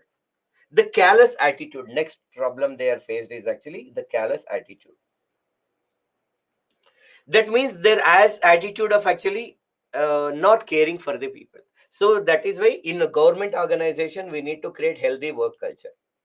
There you will talk about what is work culture actually and how to improve, so that employees are motivated to work, motivated to provide the best services to the people. Next, constant demand for the bribes, that is her next problem. So effective implementation of the laws. Already laws are there to against the bribes actually. We need to effectively implement it, effective implementation of the law. So you see, so that means there is a problem and there is a solution. And you have to explain these points in detail. That is your answer. To give you more, hope that you have written this. Or even you know that problem, you have a solution. That's all. And many of you have written same, but in a different order. But it's just a way to how to get it actually in the examination. We have given few more points, like just almost same to what others have written. NGOs should maintain transparency and they should involve more and more local people. So NGOs also should be more transparent. They will clearly share to the government and the concerned stakeholder where they are getting the funds, how they are utilizing.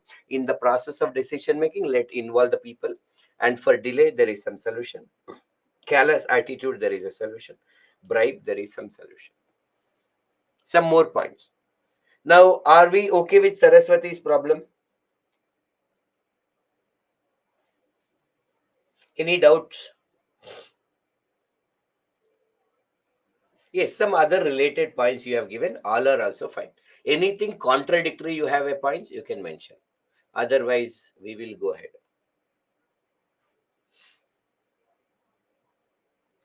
So I'm going ahead. Thank you. Now just see this question. You no need to write down because we have asked this question to check one simple point from you. Think about what can be the possible answer for this question.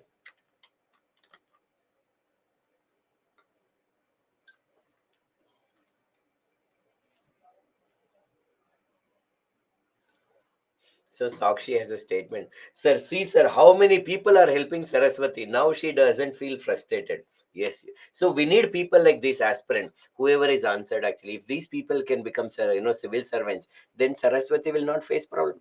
Why Saraswati? Lakshmi and other people who are in America also will come back and they will start NGO and India will progress. That is should happen, Sakshi ji. Saraswati, Lakshmi, Padmavati, Gauri, all they will come back to India.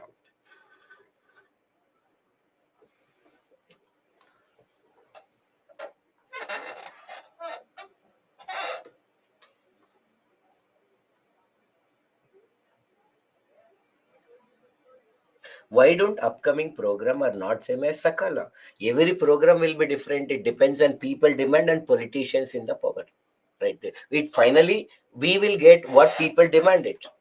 Government makes the rules what people want. If you want freebies, they will give freebies. If you want temple, they will give temple.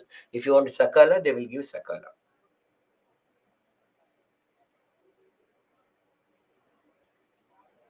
Yes, Sakshi, you're right. One day this is going to happen. Please look at this question.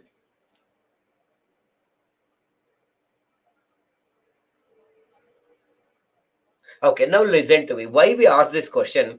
Normally, when we in offline and all, we'll make them write actually in the class itself. So we'll give 7 minutes, and they need to create this answer and everything. Um,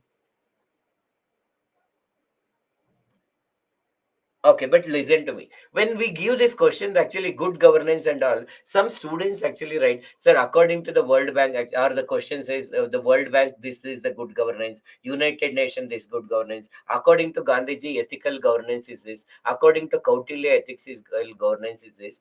That should not be written.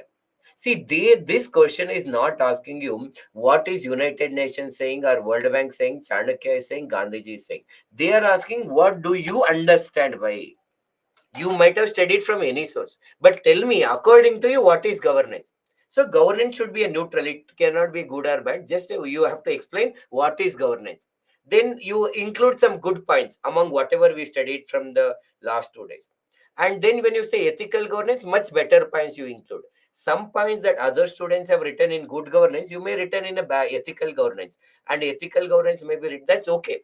We want to know in this question your understanding of as a civil service aspirant. One simple answer we have given. See this, please go through this slide. So, what is governance? It is a system of rules and regulation. It defines what is the powers and function of stakeholder, what PM should do, CM should do, IAS should do, IPS. It is there in all form of government, whether it is democracy or the monarchy, the democracy ruled by the people, monarchy ruled by the king, or a single person with force he or she has taken the power and they are ruling dictatorship. No matter wherever the governance is there, this is governance. And when you write good governance, include same points only what UN says, W World Bank says, but don't say their name. Once you have written, it is your own opinion. You should explain what is transparency, accountability, efficiency, effectiveness, and the rule of law. You can give example. Right to information, that mainly for transparency. Comptroller and Auditor General of India ask the concerned department how you are spending the money. What is the logic behind that? Then the concerned department has to answer. Accountability. This is how you can write good governance. All these points again we have discussed earlier, so I am going ahead with this. And ethical governance. My definition, these are my definitions. You can agree with that or disagree with that, or you may try to write better points than me. That is still fine. Ethical governance is a governance where we consider citizens are the king. We as a public servants are there to serve the common people. Government is existing to serve the people. We don't promote any one particular culture. We respect the culture of all the people.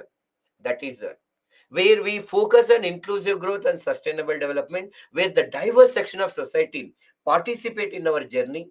They will earn the money and they will get the benefit. I can give many examples. One simple example may be providing the food grains as a part of public distribution system, quality food at affordable price, and right to education. This is a general answer. And any doubt about this governance, good governance, and ethical governance, and your understanding, in fact, you should write. I have just given some key points.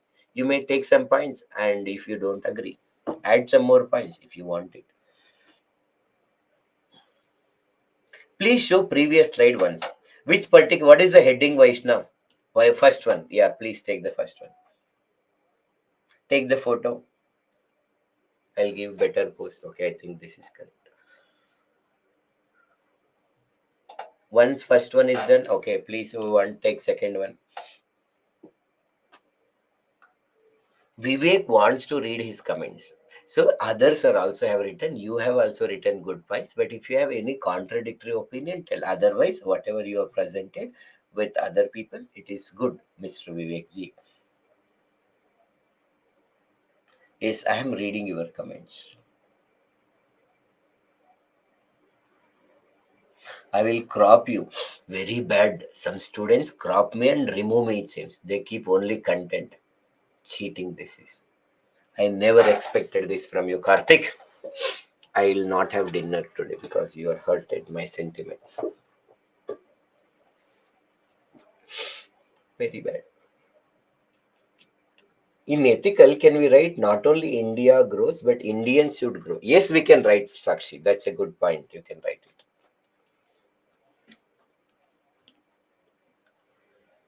Fine.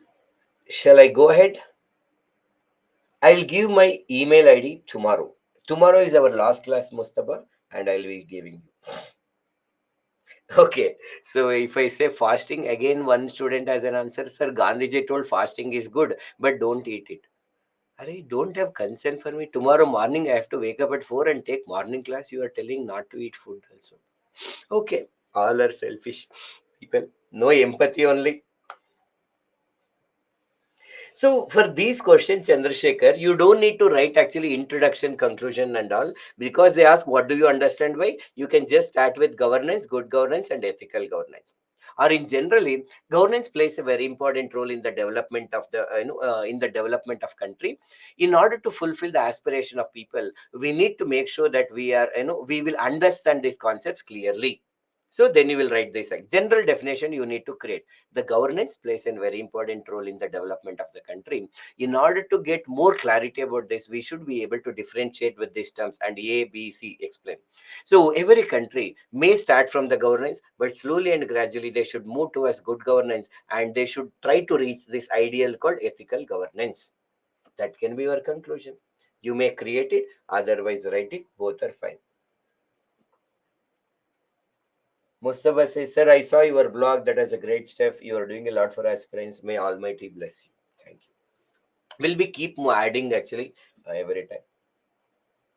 Sir, is it same question actually? Sir, Saraswati's question actually. You can please create actually your own introduction and conclusion for the Saraswati's question.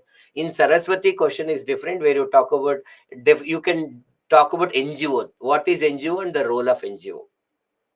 And create conclusion actually by following all these steps. Actually we are not only helping, allowing the NGOs to work, we are also motivating the NGOs to become an active part of the India's dream called inclusive and sustainable development.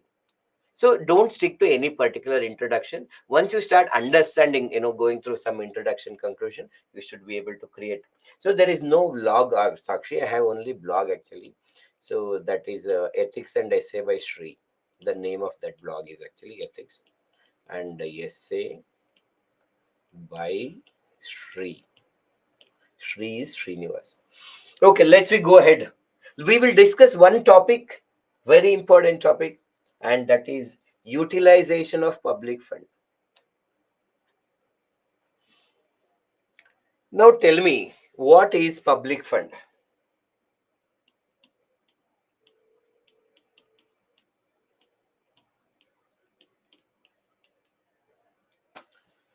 Syed says, sir, it is taxpayers' money, sir.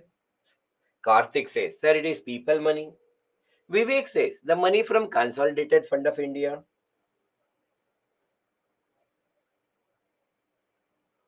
Sir, when come to answer writing, I have a confusion. What to write in introduction, conclusion? See, as a civil service aspirant, whatever you feel appropriate, write it. When you get feedback, you will get clarity. Don't confuse too much. How to start it, a course, teaching. How to end it. Just see what is best. There is no rules actually. We have discussed few, and in my blog, I just know I told you, Chandrasekhar, go through. We have given few answers. There you observe introduction, conclusion, and if you practice all the question from 2013 to 23, that is available in your tablet.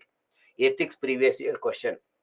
There also we have clearly told what is introduction, conclusion. If you practice all of this, it makes you perfect, or at least we will become better. The word perfect is not good, so practice make you a better person. Okay, the tax and non-tax revenue fund we get from public money for people, which must be used for the people welfare only. Okay, now let us see what is public fund. Yes, friends, thank you. What is public fund? As many of you say, public fund is the money that is collected by the government. Which government? Central government, state government, local government. How they collected? Through tax and non-tax resources. Through the tax and non-tax resources. And to be used for welfare of the people, or to achieve the socio-economic transformation.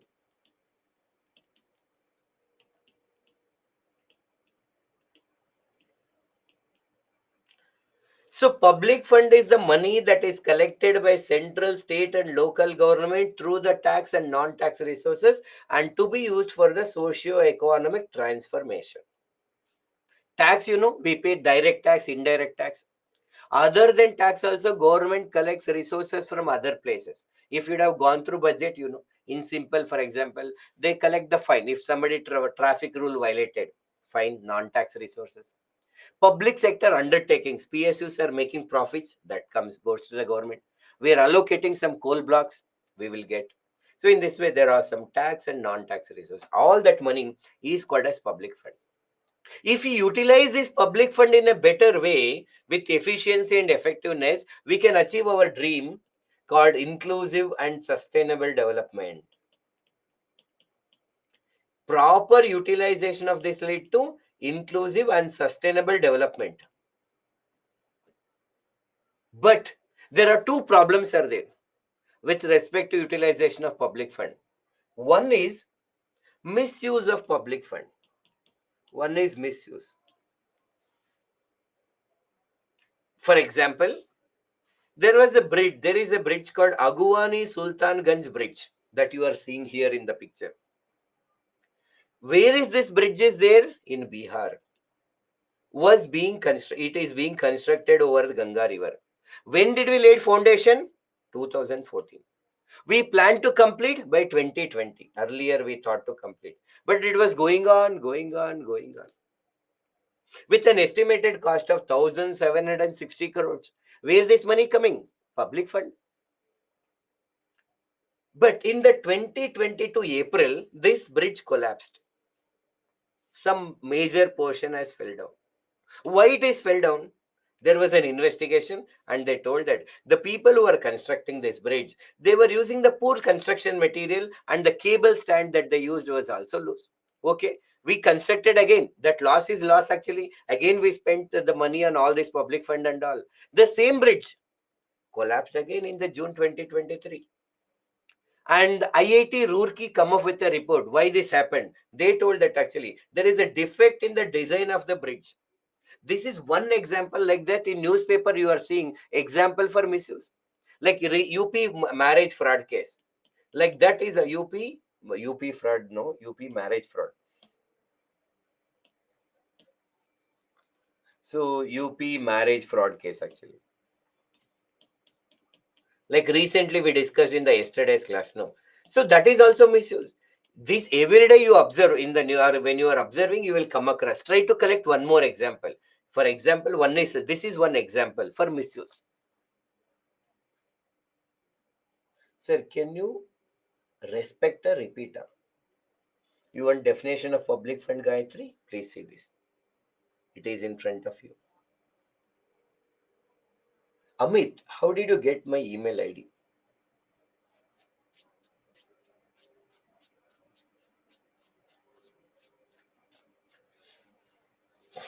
Okay, I will share it to you tomorrow. I have only one email ID. That only I will share it to you. Oh, it is on my blog actually. Okay, super. Some of you know that. Yes, that is the only email ID I'm having. And super, you are all intelligent.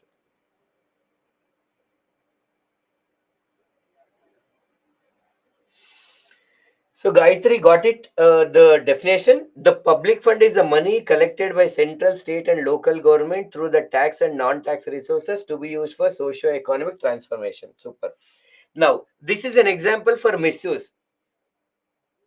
Sir, where on your blog? Don't worry, Vivek ji. I will tell tomorrow. No, leave it. Other people somehow find it. If you don't find, don't worry, Vivek. Tomorrow I will come.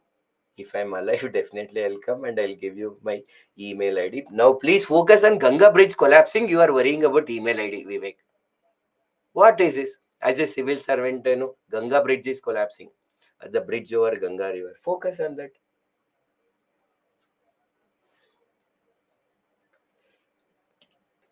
Now, another problem. One is misuse.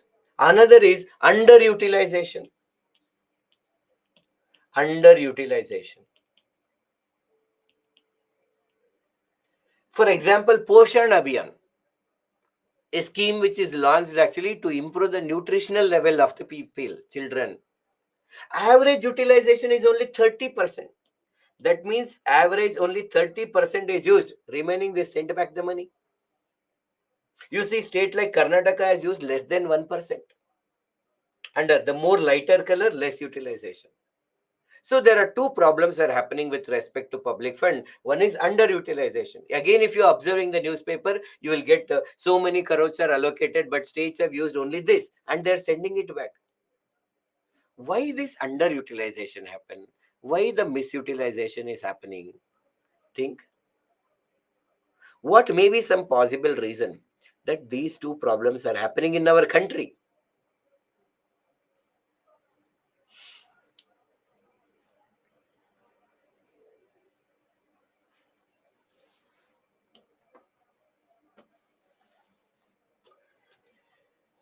Shobit, whatever the comments that you want to tell, directly post in the normal comment section only. You no need to specially go to doubt section, and then whatever the normal comment section only, I'm reading that. So you can answer there only, Shobit. So not implemented properly, corruption, duplication of frauds, lack of political and bureaucratic scam, corruption and willingness, giving politician functions of lakhs only serving 5 years of MLA is a misuse of money. That is at least legally they are doing it actually. Now, I just want you to think about it. That's all. Yes, many of the reasons lack of awareness to use it.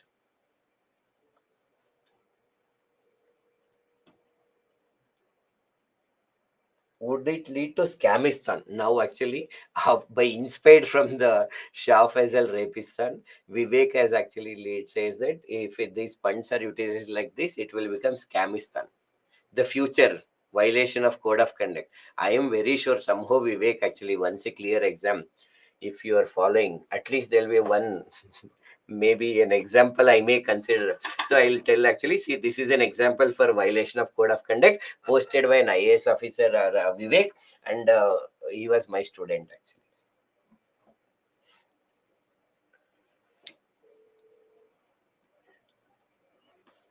So there is one is I'm telling you become IAS, that is positive, and but you also violate code of conduct. Some that's okay, some normal warning or something.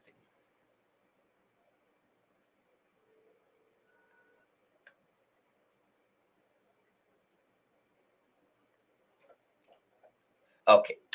Now why this happens? This slide will explain you.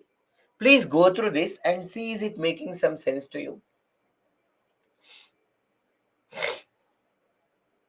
It talks about the reasons, issues, or the challenges in with respect to utilization of public fund.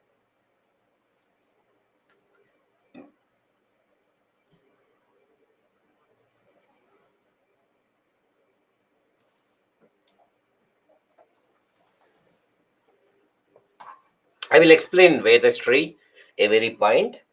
Yeah, you should guess that what may be that March rush, February rush. You might have done this March rush actually in your education. Maybe I will tell you what is it.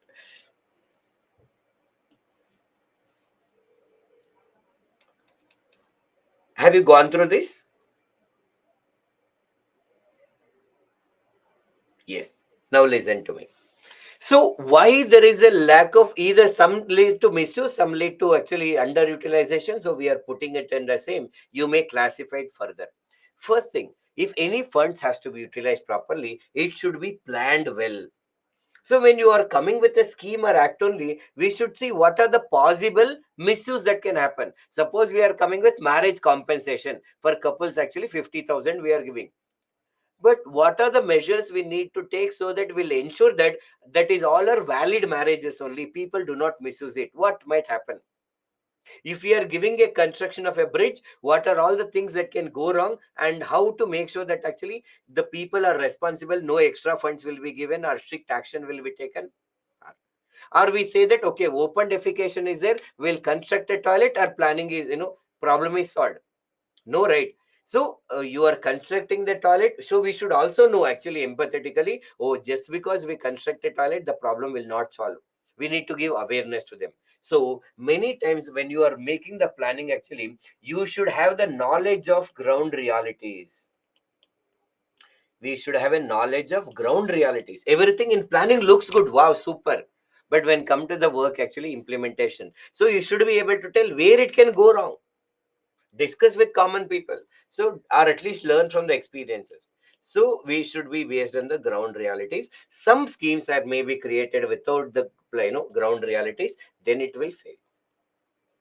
Now suppose, imagine I am a teacher in a government school. I am a teacher working in a government school.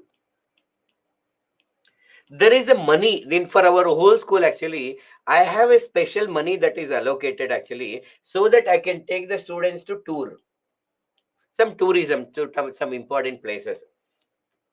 Or I can take them to some museums. We can actually take them to some movies. So many things are there. Funds are there. But imagine 1 to 7 class students are there, 5 students, 6 students in each class, but I'm the only one faculty. I need to take care of all the 7 classes. But where is the time so that I will actually take them to a tour? And taking tour is not just okay, I feel okay, Goa is good, we'll go. We need to make a detailed plan, what is tour, why we are doing, what are we trying to learn from that, everything. So many paperworks we should submit to the authorities, funds will come, then actually we should take them. It's so much effective work actually. Many people may feel, let us we send that money back rather than using that. Another reason is lack of sufficient staff. Third reason is political rivalry. That means suppose central government versus state government. Focus here, listen to me. So suppose now central government is coming with actually suppose Suryodaya project, installation of rooftop solar panels, Swachh Bharat Abhiyan, Digital India, opening the bank accounts, Pradhan Mantri Fasal Bima Yojana, like giving compensation or giving certain fixed money to the farmers. So many schemes are there. And now I'm a central government, different political parties in the power. Suppose in a state government, we our parties in the power is different. If I implement well the programs of actually, suppose we may say, Are Modi government will get credit. Why should I do? So this political rivalry, one is when the state, sometimes state government may not have much incentives, especially if they come from the different parties. Sometimes there is a media has an allegation that the, like for example, central government, no, these states have a more vote bank, we will give more funds to them. But these states somehow they are not voting for us. Our party is not in the power. We don't allocate much money to them. The one allegation is it. Now, some of the South Indian states have the opinion that Modi budget is actually focusing more on the North India because their parties are in the power while South India is neglected. That's opinion. I'm not telling it as a true. So that sometimes it may happen in reality also that this political rivalry is also the reason when either public funds will not come at the right time or even if it come, they may not have incentives to use them. That is political rivalry. Normally, if a funds is allocated, we have to use it throughout the year. But like in the April 1st, we'll get this actually some many times this account money will get it. We have to start working on that. For example, there is something called Nirbhaya Fund.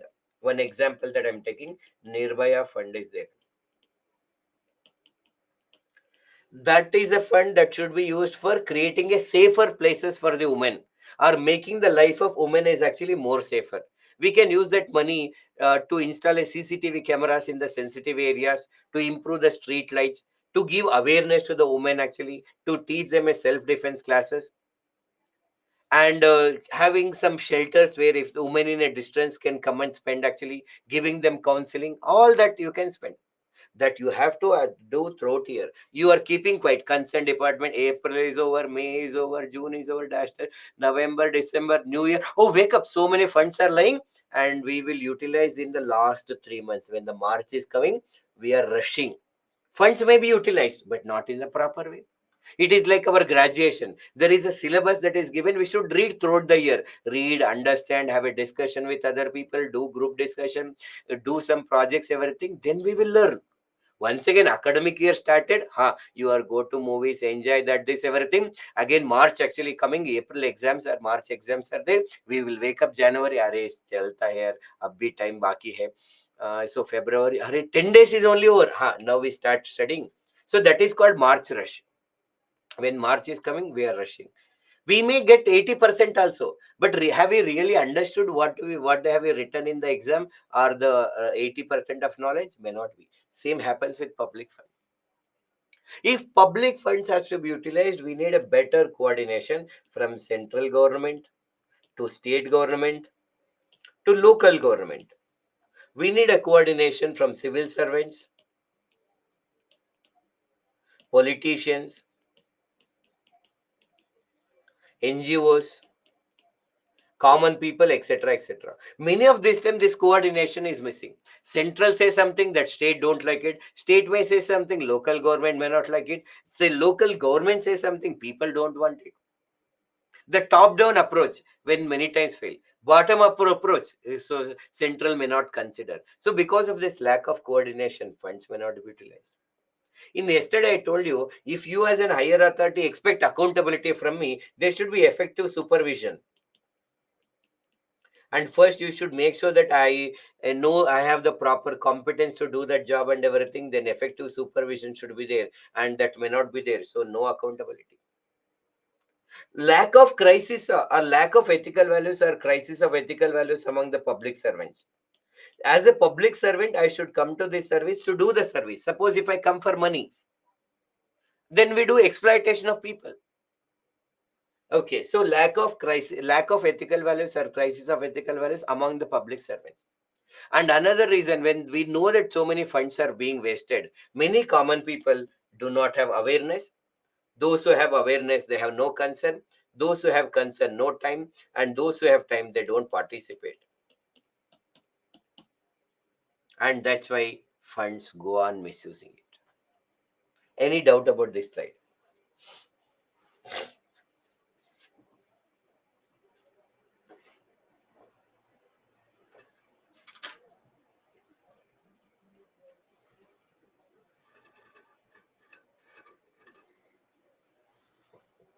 The Ganga Bridge maker get any punishment? Usually, the one is they may fine them, they may cancel their license in the future. These are the usually maximum punishments are given.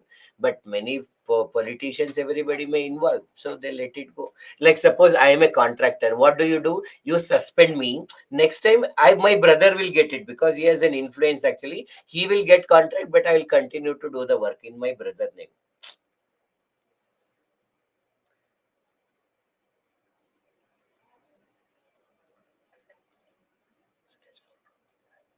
So we can add few more points like as Divya says, lack of upgradation with innovation, technological advances and skills for proper planning and implementation, audits, and that we will include in solution, or as a lack of it can be a problem. In the first point, we can add it. Is political rivalry good for the democracy? No, the political rivalry is not good. Competition, healthy competition is good. Now, suppose a BJP government is doing something, Congress government will identify the problems in them, tell the common people actually, that is all good. But this fighting actually not using the public fund, all that kind of rivalry is not good. Healthy competition among the political parties is good. Okay. Now, Vyaji. March rush, please explain. So, Arti, what is March rush is normally when public funds are allocated for 1 year, we should use actually throughout year, but we are keeping silent for many months.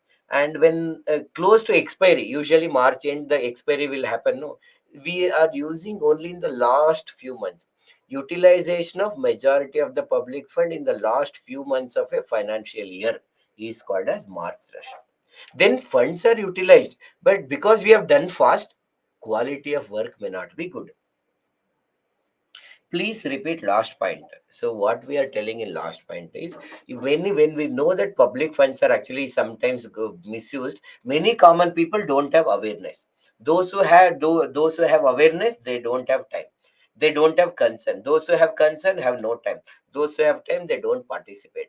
And because of this, funds are going to misuse or underutilized.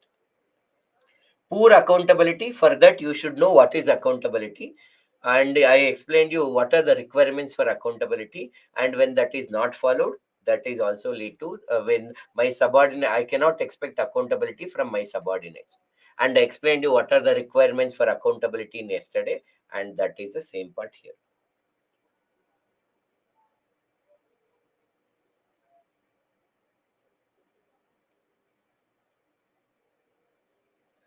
Chandrasekhar is a sir. You mean Byju's is giving question with answer writing format also? Where do I need to go to access that? I did not tell anything about this question answers. With respect to this general question, either you can ask towards the end or tomorrow actually. Okay. I will answer that. Don't worry. But now we'll focus on the topic now. We'll complete this and take the break. Actually, please have a look at. We have only 2 slides before we take the break. Lack of sufficient staff. That means if funds to be utilized, the number of people working should also be appropriate. That is a myth. Now, please observe this.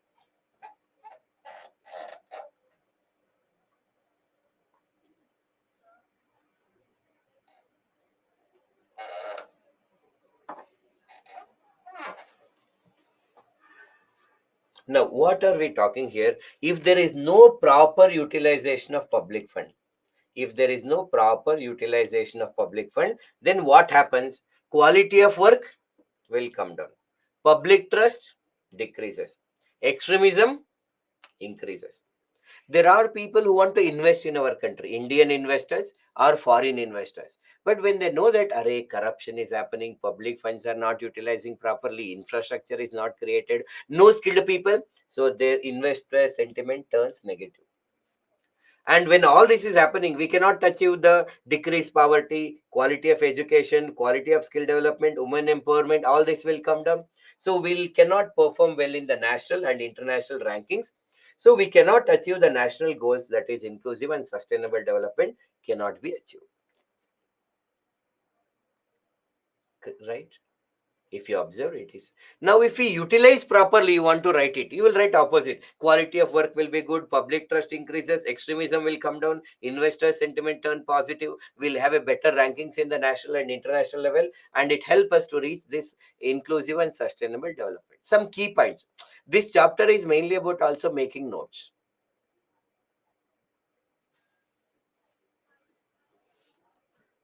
Are we clear about this simple slide? But still you can ask, of course, if you have any question. Okay, yes. The last slide before we take the break is this. 100% clear.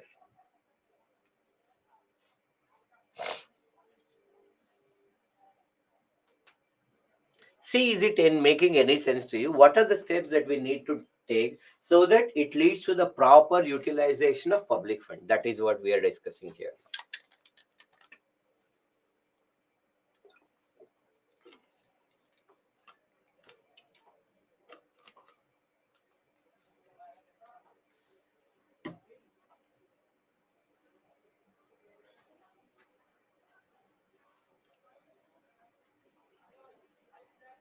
Okay, now listen to me. Yeah, I will read this actually.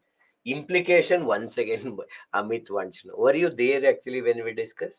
If you are there, you may have a one specific question that you can ask actually. I will answer. We'll back. What are the steps we need to take so that public funds are utilized well? One is T. T means transparency. We discussed what is transparency. A is accountability. You know how transparency and accountability lead to the better utilization of public funds. And then, whenever we are giving funds to the concerned authority, we need to make sure that please listen to this, Amit, now. Okay. And ask questions in when we are discussing, actually, if you have a doubt. Focus here now. So, when we are giving funds to them, we should give it to the competent authorities. That means we need to make sure that they have a knowledge and skills to utilize it properly. And we need to ensure that funds are given or utilized for the same purpose that it is given. So normally, suppose we need to have some hotel or food canteen, we need to construct some canteen. We'll call for a tender. Some 4 5 people will apply, and whoever is the best, we will give. There may be many other people who are ready to do these canteens at very best technology at affordable cost, but they never know that there was a contract, there was a tender that is called by the government. So we should give wider publicity to the tender. When government wants to give allocation of any project like tender, port, airport, actually, or any of this, they want to buy some medicines, they want to buy furniture from the people, food grains, everything, you should give wider publicity so that best and best people are ready to supply to the government. So we have more option. We need to take feedback from the common people.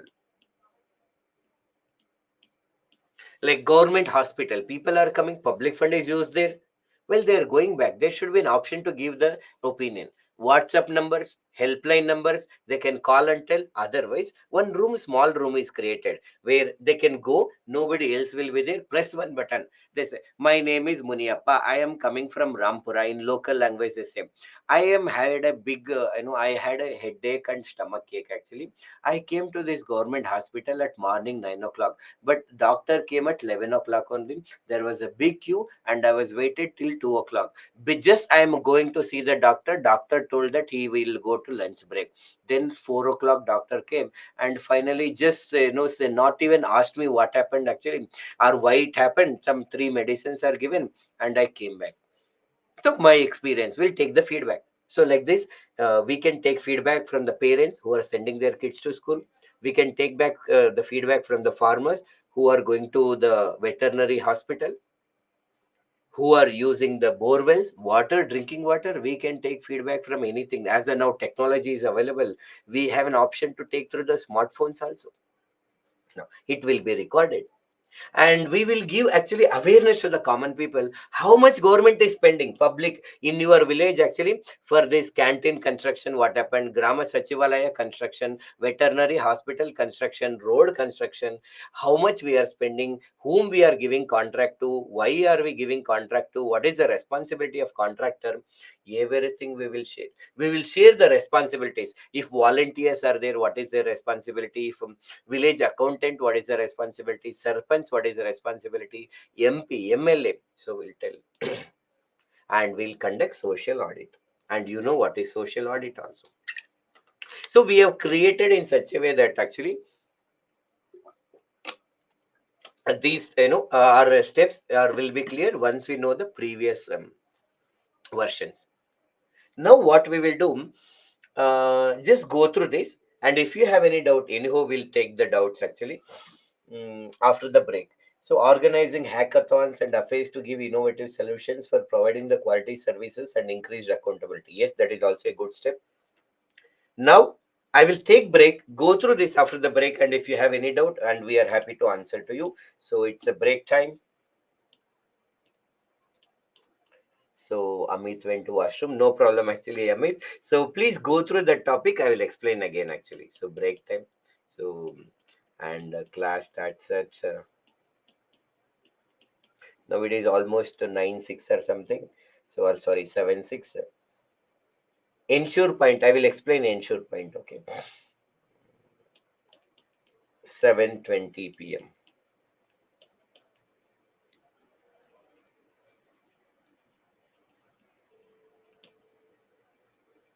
Some 1 or 2 minutes here and there will start. Don't worry.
Yes, Vivekji, you are right. That's my email ID. So, hi, hello, namaste. Welcome to you all for the class of ethics, integrity, and aptitude after a short break. Ensure point, I will explain Amit and Divya. Organizing, yeah, we have discussed that. Do prelims questions in UPSC repeats? ARG, username. Did you back from the break? The username ARG.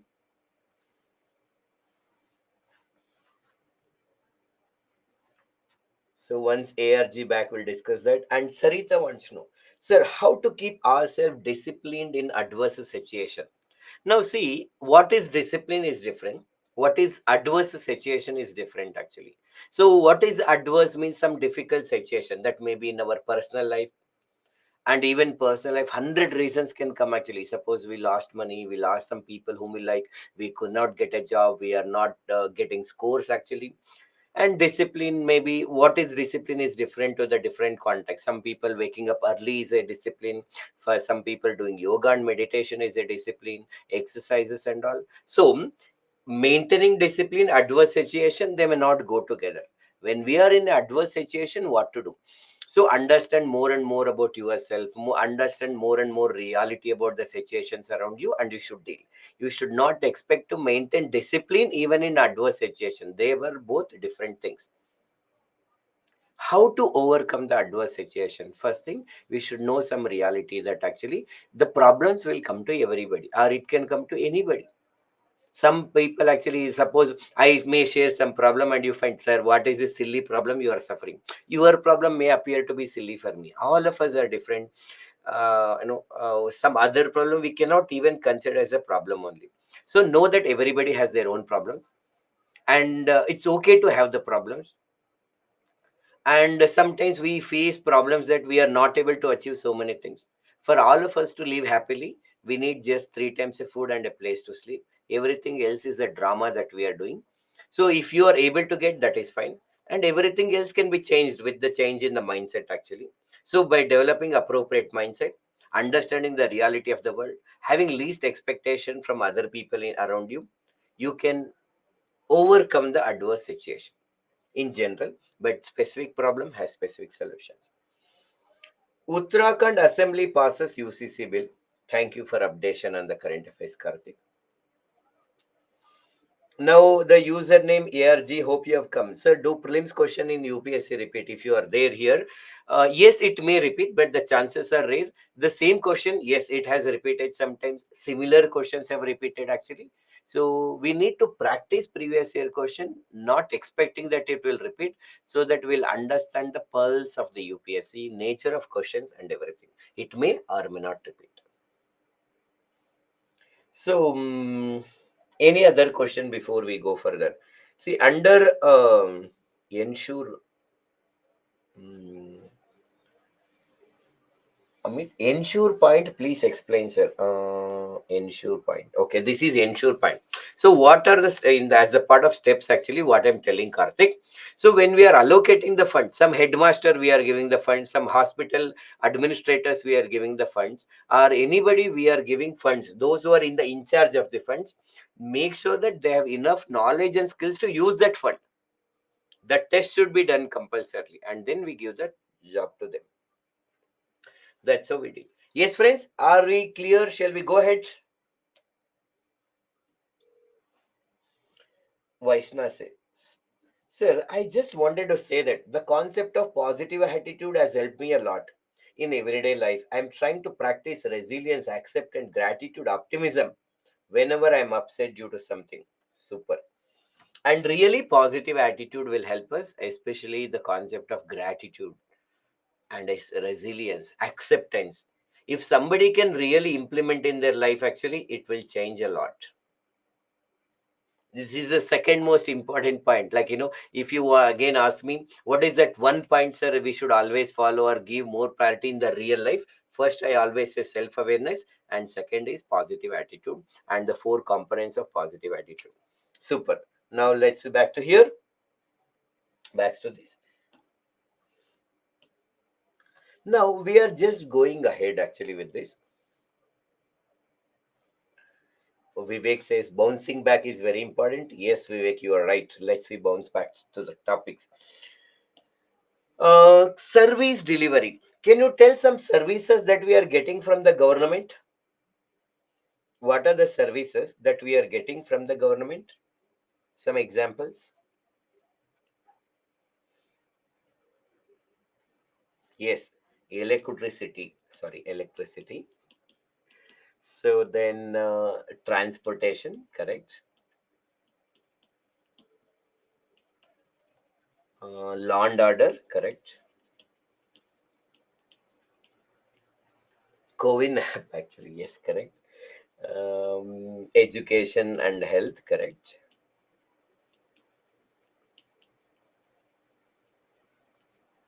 COVID-19 injection, protection, water, dash dash. Okay, correct, super. So all this we are getting.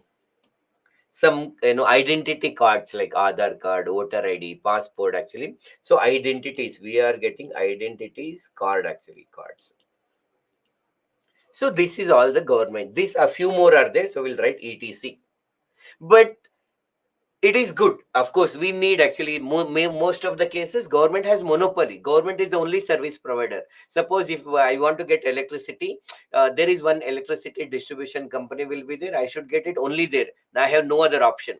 Like Ola, Uber, Zomato, Swiggy, and all. We do not have options actually in government. There is only one place where we may have to get in most of the times.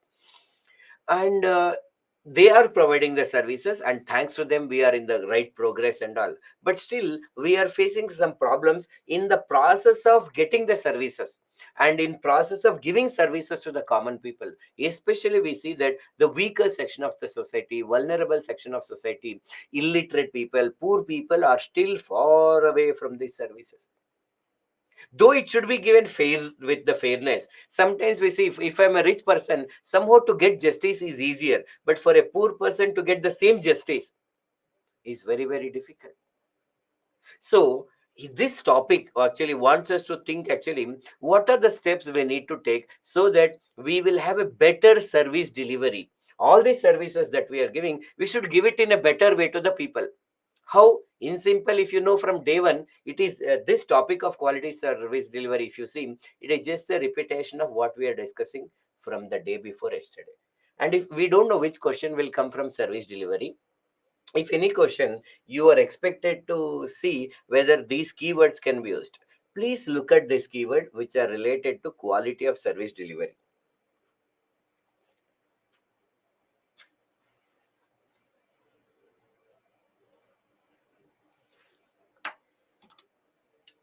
I will answer, Amit.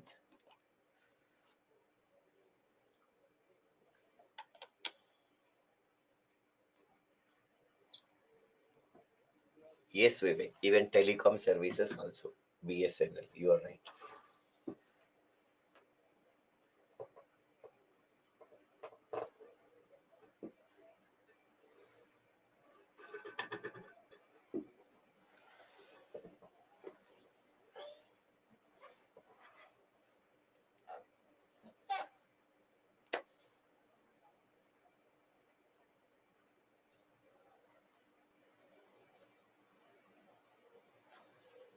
Just observe these points.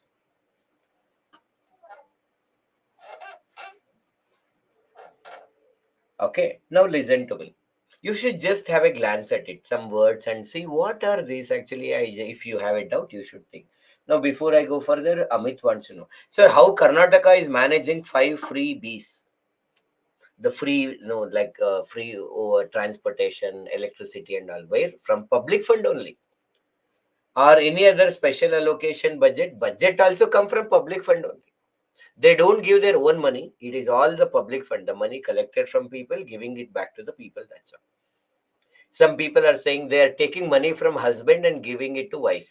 So now alcohol actually prices are increased. So they're taking money from husband, and some like women free transportation and all. So they're giving it to the women. So taking money from husband, giving it to wife.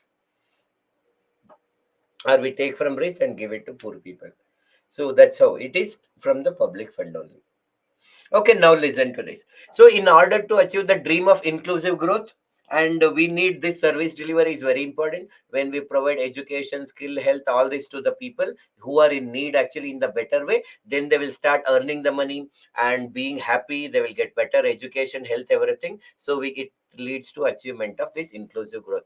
But in order that to happen, we should focus on T, transparency, A, accountability, C, citizen charter, GRM, you know GRM, grievances, redressal mechanism, all these terms we have discussed earlier. Few more points. See, government should make the process of getting the services as easy as possible. One example, the similar examples are there in other places also. You may consider. For example, there is one initiation called Bengaluru One or Bangalore One or Bengaluru One, we say. Most of the government services in Bengaluru are available at one place. You no need to go to different places. You want to pay electricity bill, one place. Water bill, one place. Apply for red, Aadhaar card, ration card, one place. You want to get some information from the government services, available.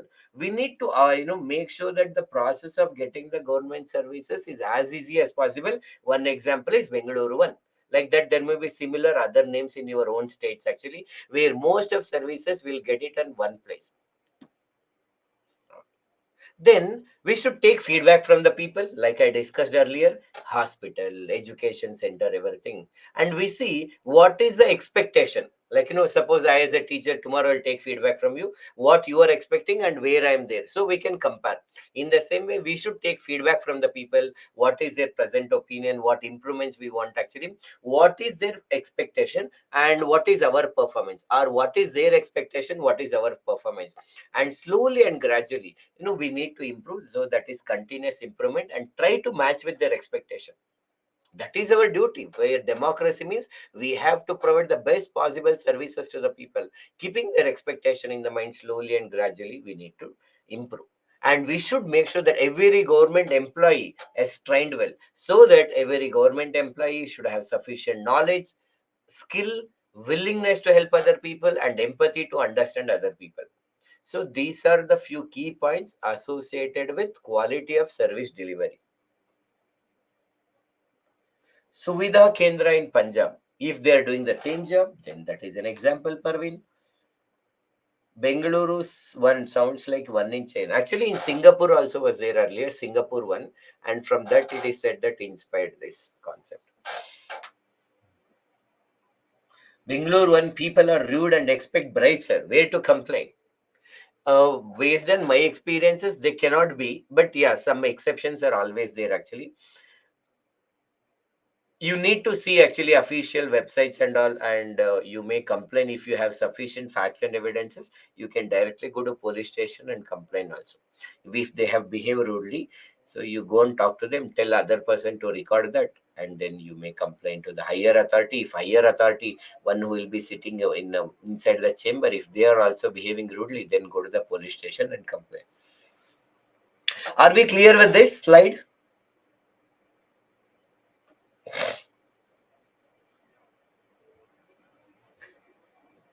According to Anurag, there is a CP Gram is a portal of central government. You can complain. You may see. Chandrasekhar want to know first one. What is first one, Chandrasekhar? Inclusive growth. You know what is inclusive growth? In previous class we discussed. And how to achieve inclusive growth? When we give better services to them. And that is the answer.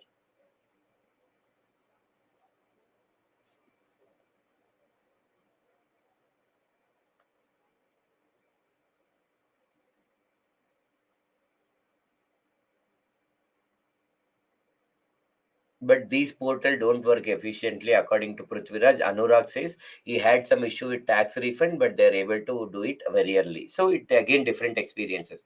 Now please see this. Come back to the service delivery. These are all knowledge-based topics. So okay, let's go ahead.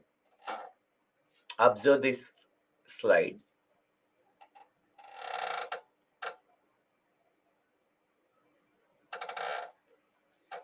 So,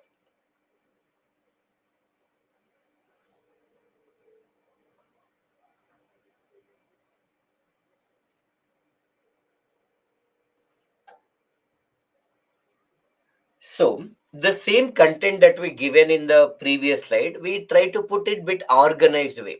So we tell that we are taking a car for service delivery. With car, we are delivering the service. Car is just a word that is created so that you easily remember. What is C4ER? Competence, courtesy, credibility, communication, accessibility, and responsibility. You may create a flow chart actually, like for example, quality of service delivery, and you write these 6 points, whichever is there, and you may create a flow chart. So again, every public servant should have a knowledge and skill that we call it as a competence. When people come to some work, actually, the we need to respect the common people and talk to them politely. Madam, this is right, this is wrong, everything. That's called courtesy. When they come to the government hospital, they should feel that we are safe and we easily, safely go back to our home. That's credibility. When we talk to them, we may know English. We may come from, for example, Karnataka, but we may get a UP cadre. But we should learn the local language there. And we should understand them through empathy and speak the language that they know, not what we know. Like whoever giving the services, they should be humble. They should learn actually. We should give it to the sir. If we are working in Kashmir, we should know the language what people speak. That's our duty. And when we are giving services to the people, the where we are giving the services, at what time we are giving services, those place and time should not be in the convenient of officers, should be convenient to the people as much as possible. That's accessibility. And we as a public servant should be ready and will to help them whatever they are needed. That's called responsiveness. So this is called core for service delivery. If any question on service delivery, you may create a flowchart or a diagram. Are we clear about this?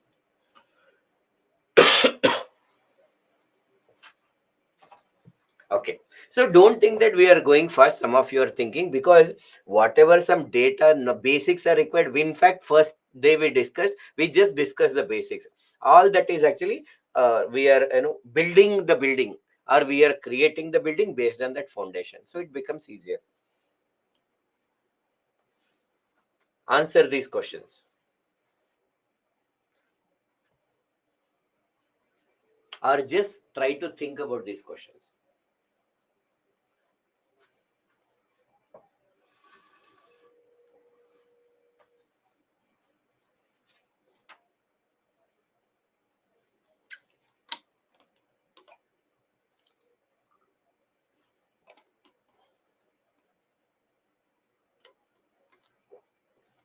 Electronic governance, digital governance.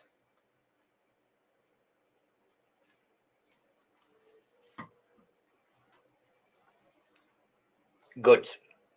Now, as we are sharing these slides, I just want you to think about it. Yes, example, what it is. One advantage, one challenge. When I say ethical issue, the challenges are the problems that is being created. Try to think at least one advantage, one challenge, one pros, one cons, one merit, one demerit.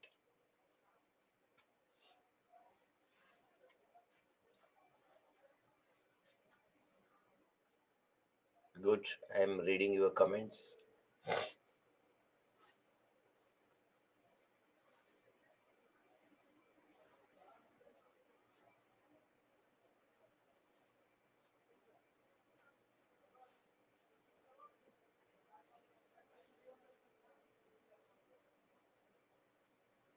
Yes, exactly correct. Most of the points are right actually, and super. Now, same points. If we just for your information, just observe this slide.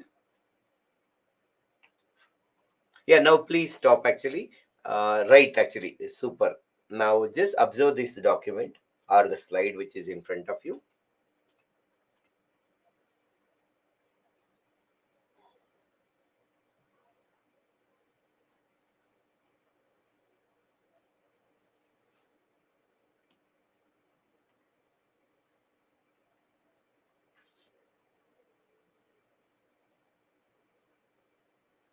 Okay, now listen to me. What is e-governance? Use of ICT, that is information and communication technology, for service delivery. For example, there are some employees worked in MJ Narega. Now we need to give salary to them. That is also a service. How do we can we do? DBT, direct benefit transfer, account transfer, e-governance is over. Exchange of information, RTA online that we discussed, it's over. Any other transaction. Suppose you want to pay the fine, fees, Paytm, electricity bill transaction. Understood? So this is known as e-governance. And you can give any example. Paytm, actually, you are paying electricity bill through Paytm is an example for e-governance. You are doing RTA online, that is an e-governance. UPSC application, you can do it online, that is a e-governance. Arogya Setu, during our COVID times, we are forced to install one app. They will tell where are your COVID, actually people affected by this COVID nearby and all. So that is example. Sakala of Karnataka government, where they guarantee the services. National mobile monitoring system. In MG Narega, there was some allegation that employees are not coming to the workplace at right time. Sometimes some work is done by being machines only, but they will tell human beings would have done. Now they created something called National Mobile Monitoring System. Now suppose I'm an GPay, yeah, I told Paytm, sir, now I'm paying GPay. Is it also example? Yes, it is also example. One students want to know. Now listen to me, and you know who might have asked this question actually. Let us we come back to this. So now these allegations were there in MG Narega. And now what is the National Mobile Monitoring System? Now suppose I'm an MG Narega employee, and once I go there, I have to give my biometric, or they will take my photo. Once they take the photo, the location where I'm standing, the time I have come, actually everything is registered. Now like we are planting the mango seeds actually here now. So at 10 o'clock, actually, how was this exact land? They will take photo and upload. You cannot cheat actually. 11 o'clock, how it is, 12 o'clock, 2 o'clock. So that it will, to bring the transparency in MG Narega, National Mobile Monitoring System. NMMS means National Mobile Monitoring System. Somebody will definitely ask, sir, after going next slide, what is NMMS? So National Mobile Vivek, note down this, monitoring system. DigiLocker, where you can store, share, and verify the documents. You no need to carry the hard copies always. Once you upload it in the DigiLocker, if you want to transfer it to somebody, you can transfer and it will be authenticated there. And of course, direct benefit transfer, if the cash transfer through the online. Any one or two example you should know.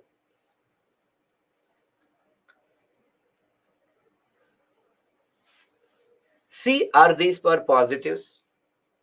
And what may be the meaning? I want you to think about it.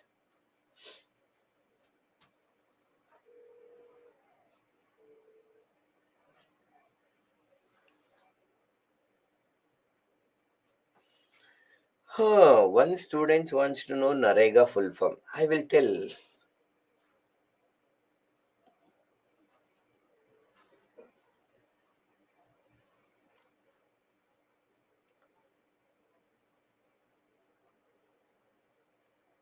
Just go through this, including Vivek, and see how it is making some sense. You can add few more points also. Super.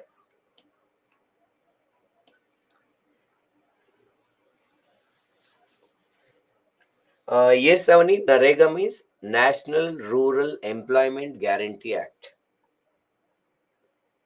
Mahatma Gandhi Ji National Rural Employment Guarantee Act, MG Narega, or Narega means. Okay, Avani?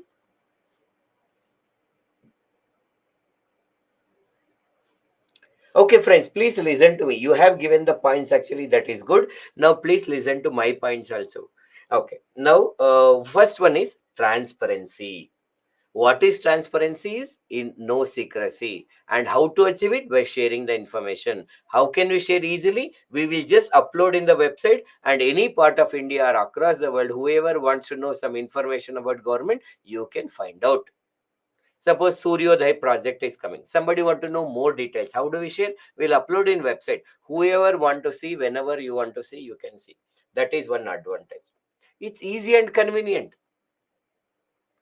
So you want to apply, I know, we want to, again, for example, I want to check actually whether how many people are working in MG Narega or something.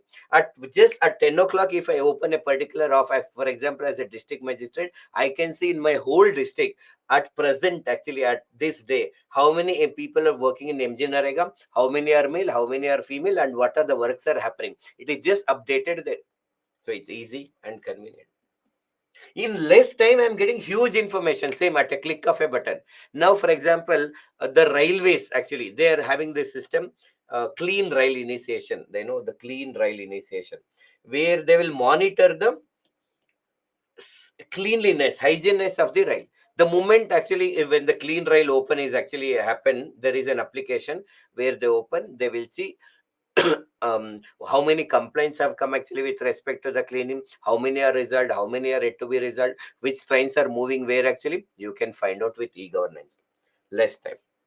Now, once again, I am living in this city, and there is an 100-kilometer one village is there. I wanted to see whether MG Naraga or any other scheme being implemented well. One is problem, 100-kilometer is a distance. That is one geographical barrier. But it is hilly areas are there, another barrier. No road, actually there was no motorable road actually was there. So if no proper road, hilly areas, 100 kilometers going there, and then seeing whether the things are working well, that is a geographical barrier. Now internet is there. If they have internet, you have internet, you can just see from here live whether the things are happening well or not. It reduces geographical barrier. And because everything is transparent, it also reduces corruption. Now earlier, again, for example, if some work to be done, I was taking so many number of days. Now e-governance like Sakala, I have to give within the 3 days. I have to do that. No other option. So it reduces corruption. Are we clear with positives?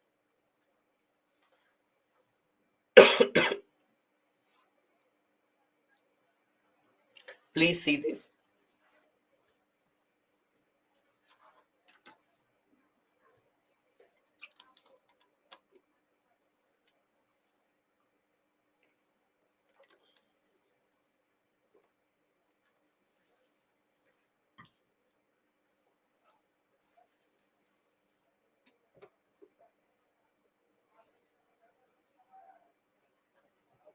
Navya wants to know how it decreases corruption. Yes, Navya, I will tell it. But before that, let me see. Any students would like to answer. Navya wants to know how e-governance reduces corruption. Can you tell me one sentence?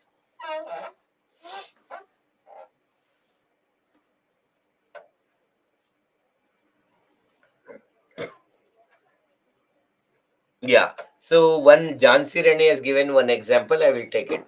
Earlier, what is happening? Suppose many people are working in MG Narega. Okay, that is Mahatma Gandhi National Rural Employment Guarantee Act. They were getting just hypothetically 250 rupees. But earlier, what they're doing, one suppose I'm the in charge of it, they will give the money to me. I was distributing to the each person who has come. What I was doing, I was taking commission. Oh, you at 250 rupees? No, no, government is giving you only 230, man. I was giving maybe 230 rupees to them, and I was taking away 20 rupees earlier.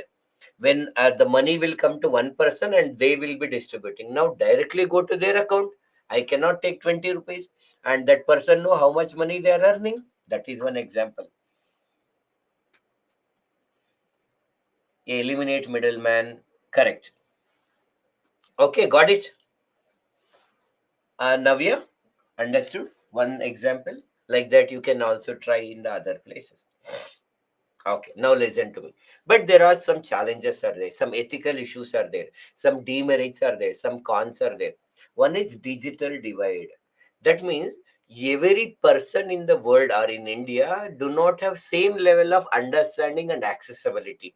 So it is divided based on the age. Normally, like the people like you who are in the youth and teenage, uh, for you it is very easy to use all this internet, mobile apps, that this everything. But somebody who is actually 50 plus, 60 plus, comparatively it is difficult for them. If you have rich, you from the childhood itself you have access to. You might be at when you are in the fourth standard, your parents might have given you to watch mobile, YouTube videos and all, so that they can do their work with calmness. You are not disturbing them. But many poor people, they might see the mobile only during graduation. And comparatively urban areas have much advanced compared to rural areas. So we see that this all this e-governance has bit more advantages to the English speaking population. 90% of the content is available in English. Sometimes these websites are translated into regional language, and when you read by mistake this regional language, you feel like, do I really know this language? All alien words are only there. So many times that regional language is more difficult than English. So it is bit more advantageous to the urban and rich people compared to rural and poor people. Now what happens? Lack of empathy, because we may not consider ground realities. We take decision based on ego. And suppose once again there was one area called as Rampuram, just hypothetically, where there was no FIR filed in the last 6 months. So that okay, online says there is other areas FIR filed, Rampura is not filed, so it is a more safe area, more peaceful area. But it may not be the real. 100 families are there, 100 toilet constructed, so open defecation free. But ground realities may be different. There was no woman who filed a domestic violence case, so all our men are actually great people. No, not necessary. Whatever data shows and ground realities may be different. Now I am suppose working in MG Narega. I put bio indicator and started working. I worked 6 days in the last week. I got only 4 days salary. But why? There may be mission errors. Sometimes the biometric got not recorded.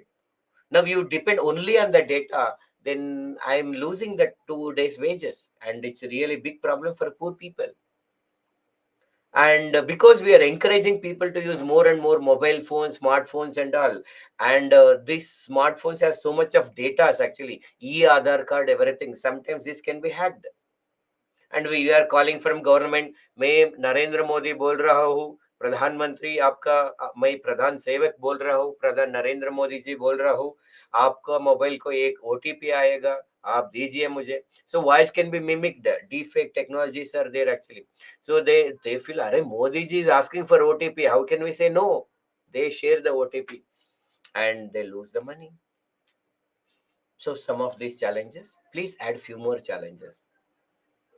So what is solution? So that should we stop e-governance? No.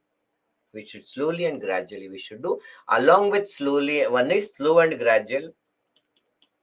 You should not entirely depend only on the online data. Cross check with the ground realities.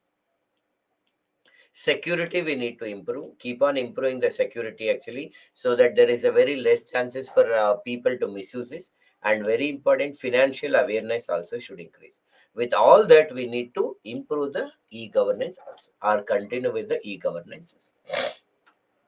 Yeah, Jamtara. There is a web series called Jamtara. You might have seen. They see the actually how these people are misusing this online technologies. Everything you can see.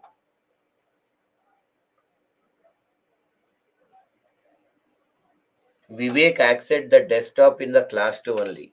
That is why you got so empowered, Vivek.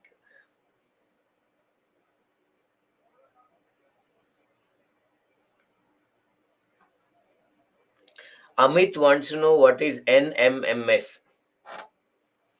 It is in the previous slide. Do you know what is NMMS? Here I said no, same NMMS. I know you will ask me. So this is same. You see this NMMS? The same NMMS there also. Okay. Okay, Amit ji, note down this NMMS. And this is also same letters are there and the same as topics, so it is the same. So second point, again second point means actually here this e-governance, that is we are encouraging more and more online and all, it is a bit more advantageous to the people who know English, who can know, understand English, speak English, compared to the people who do not know English, because most of the content are in English. It is bit more advantageous to the urban and rich people compared to the poor and rural people comparatively. That is the second one. Some student is asking, sir, e-governance means ethical governance actually. So now e-governance we are discussing. Can somebody tell me what is e-governance? I am assumed that others know. Yeah, that's good actually. So what is e-governance actually? So we have used the word e-governance. So what is e-governance? Sir, is it ethical governance? After seeing this definition also, you feel that it is ethical governance. But good, you got this question. You did not assume ethical governance and kept it. Can somebody tell him actually what is e-governance?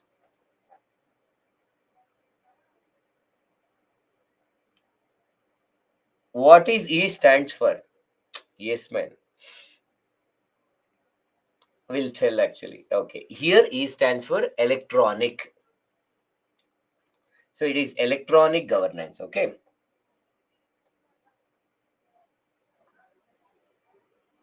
When you know this, all this actually, you should be able to know. Okay, but it's okay, Chandrasekhar. Uh, if you don't know. In email, actually, what is E? Same thing. I know it, but I'm not satisfied. Okay. Or you want to know whether I know or not. Okay. No matter whatever is your reason. Uh, in Gmail, what is G? I'm thinking it is Google, but if I'm wrong, let me know. Okay, friends, let us we see here because we have a Sevottam model is coming. Once again, these are all the just a value addition based on the topics that we are discussing, a bit more addition. So now we want to improve the service delivery, e-governance we discussed. There is one concept called Sevottam model. Seva Uttama, that means again a better service delivery model.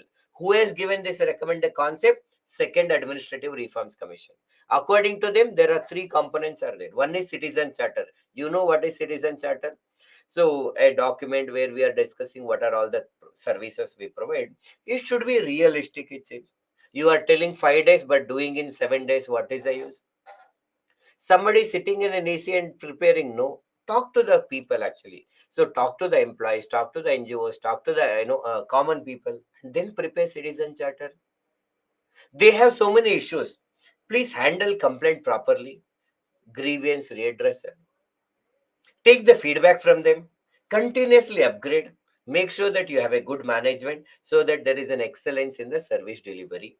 So these are the three components. Because you know what is GRM, we have been discussing GRM, we have been discussing CC citizen charter, and continuous upgradation by taking the feedback and having the better management.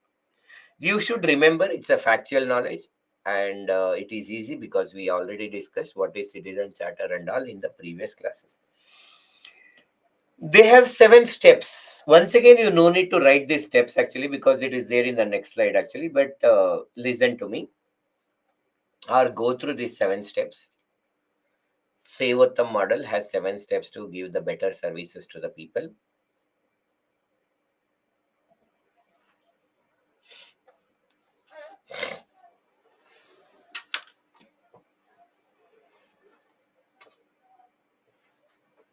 Kavita joined now. So Kavita, tell me, why did you join at 8 o'clock? Delay just by 3 hours. There may be some exceptional reason, but tell me when if you are comfortable actually. Now we'll back to this. So in simple, you first clearly tell what are all the services are available.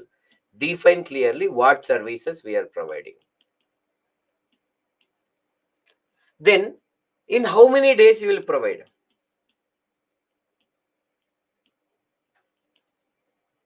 If any services, how will we get it? So standard. Do you have enough capability? Now if I want to give actually birth certificate in 3 days, death certificate in 3 days, Aadhaar card in 2 days actually. Do we have enough capability? Develop the capability. Now you have told what services you provide. You have also given the standard. You made sure capability is ready. Then start doing it. Let us we start working according to that. 3 days we are providing. Somebody is monitoring, checking whether happening according to this or not. And once in a 3 months, 6 months, we'll evaluate whether, okay, whatever we planned earlier, is it happening according to that, what shortcomings, what changes we need to do and everything. And after that, taking the feedback, improve continuously. For details, see this slide. Same point, I have given further explanation here.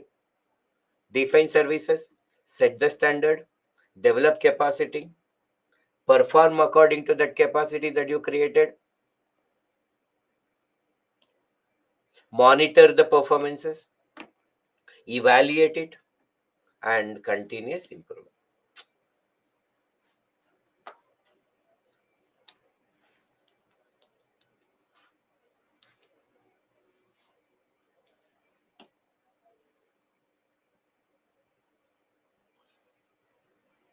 So Amrit, Akil, Nikki, and all, you are going to the doubt section and putting it. No, normally ask in the normal comment section only. Way to download the format of mains answer writing. Okay, there is any holiday day tomorrow in my state. I have government holiday. Okay, I am not sure of this. Amrut, can you please explain lack of empathy point again? So that point I missed actually, Amrut. So I'll just still explain to you. Lack of empathy means what happens when we take the decision through the ground realities. No, and okay, previous slide. Sakshi, you want previous slide? Take this. So some person want to know what is lack of empathy that we discussed. Now what I'm doing is actually, okay, according to this report, Rupa has worked for 5 days out of 7 days and have given 5 days salary. But in fact, that person have worked 7 days, but data is saying only 5 days. We are not even empathizing with the situation. Now I want to decide who is BPL. Anybody has a four-wheeler with them, they are no BPL. E-governance taken a decision, but in reality that they may having the old four-wheeler that their grandfather has gifted them just for showcase they are keeping, but they don't have any other asset. No, so many decision we need to see them, talk to them, and then take the decision. If everything online, the things may not work. So we need, it leads to the lack of empathy. That's what we discussed earlier. Okay, Sakshi, is this slide is fine? Now other slide is fine.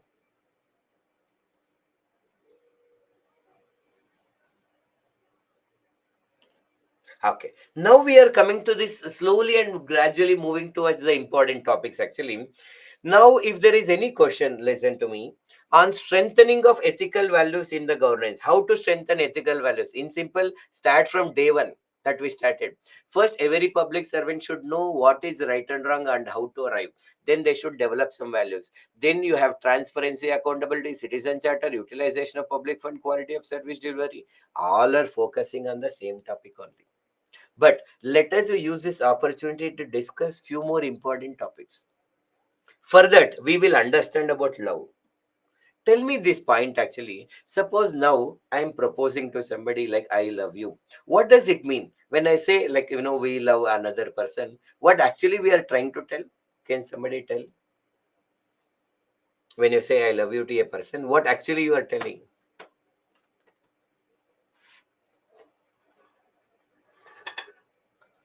Okay, love means like according to Aniket.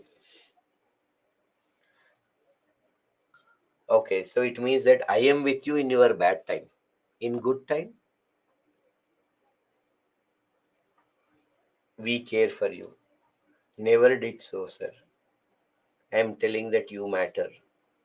I can cut my vein for you. If I cut my vein, what she will get it? She may go to jail actually, but suppose maybe promoting suicide or something. When we do, at least it should help her. No, you sell kidney, it might help. Cutting vein, what will help? Hmm. So when we say I love you to other person, it means patriotic. It seems according to Chandrasekhar.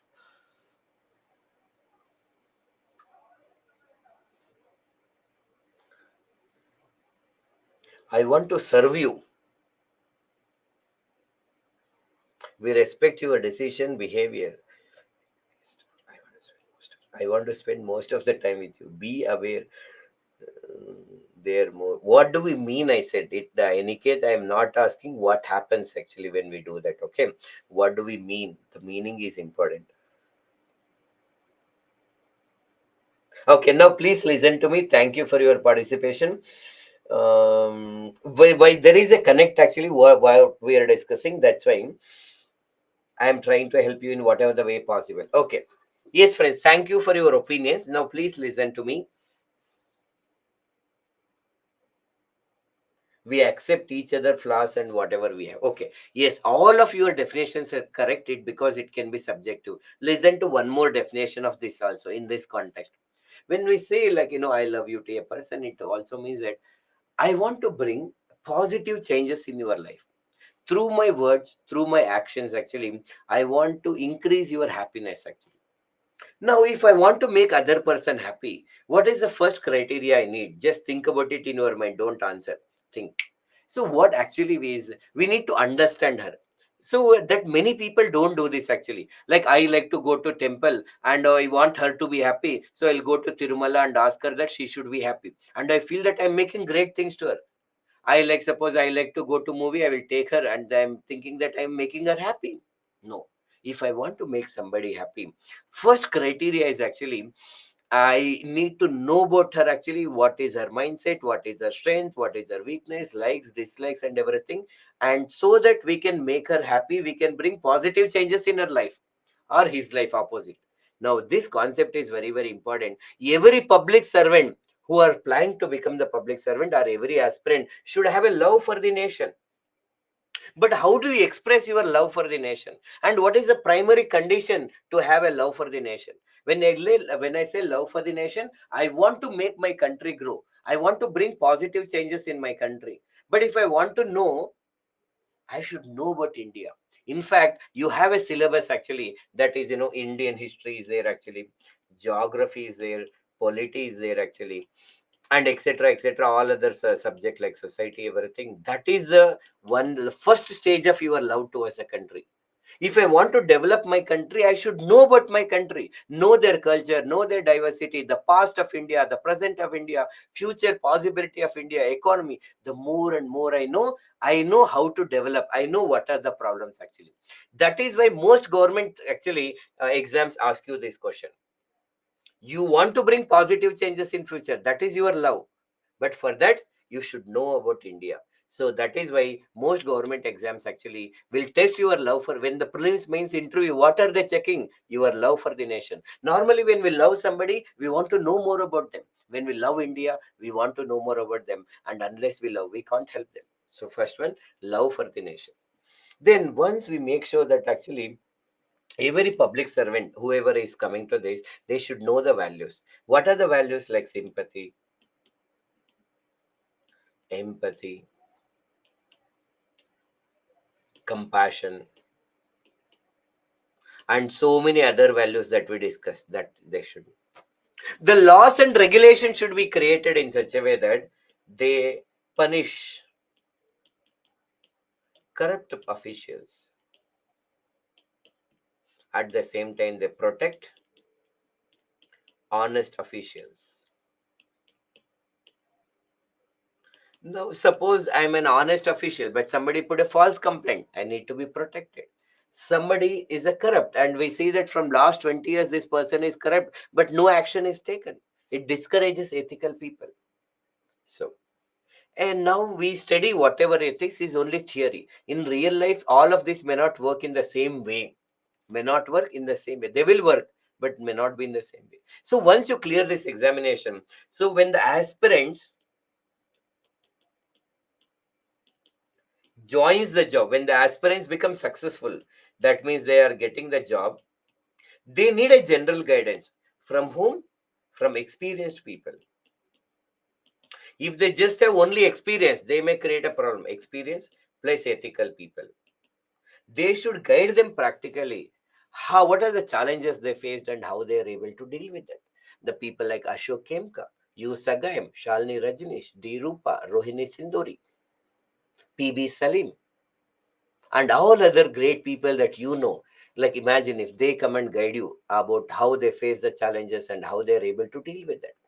These are the 4 steps. Before I go further, are we clear about these 4 steps? Yes, thank you. Now listen to me clearly. Those who try to expose the wrong things are called whistleblowers. With respect to whistleblower, adequate protection should be there. Adequate protection. Decision making process should be transparent.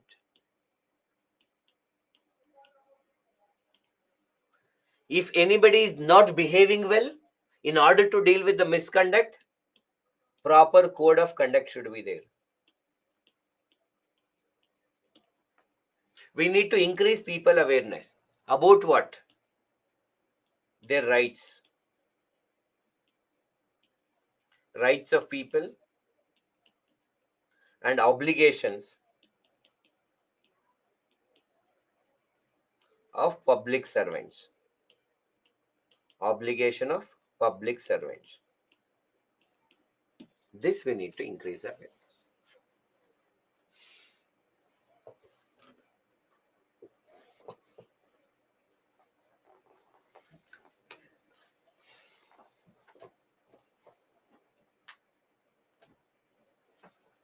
Done?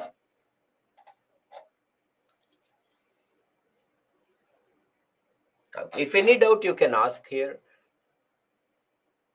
It is just being again highlighting or putting in the one format about the different topics that we have been discussing.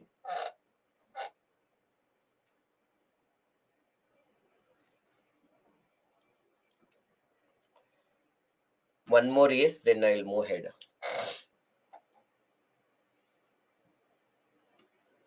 We need to know about India, not the dates of India.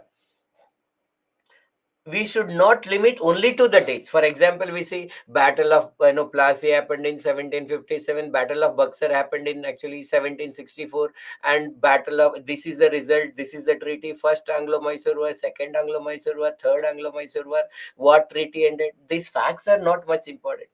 What are the lesson we learn from that? The right understanding. That is very important.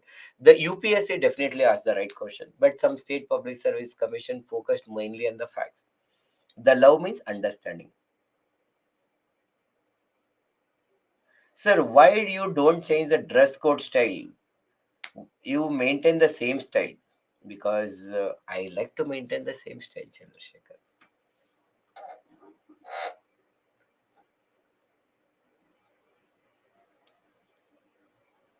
Thank you, Velishri. Lesson can be remembered, but in prelims we need a facts. To check that you have understood those, actually they might ask the facts, and because that objective test they are expected to give based on the facts and evidences. From 2025, Maharashtra PSC is also going the same pattern. That is good. No need to change the dressing style. It is good. Okay. Thank you, Sakshi, Gayatri, Vedashree, and other people. Let's we go to probity.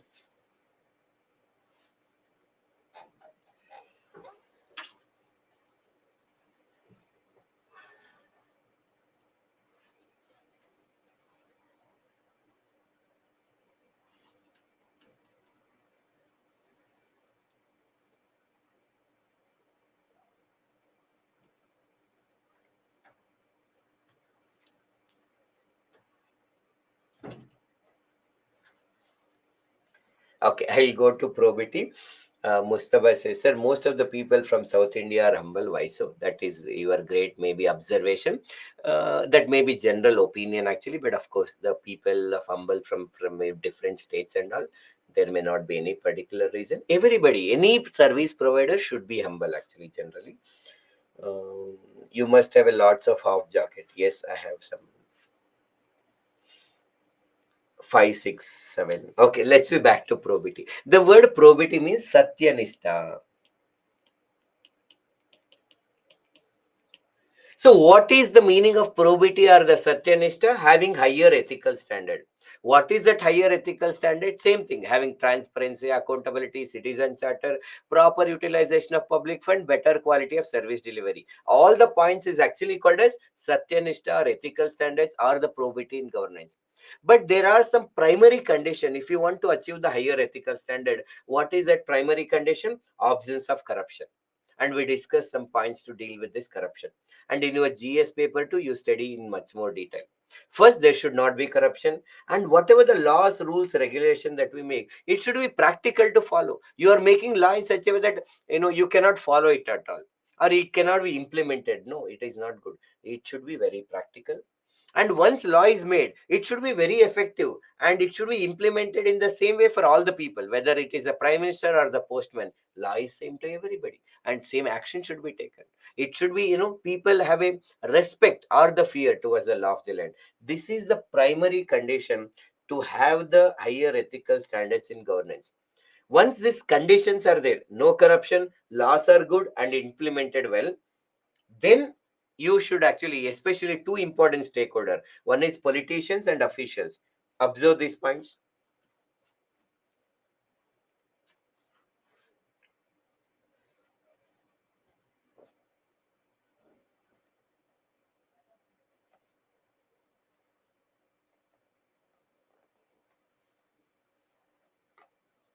Yes, Sakshi, understood.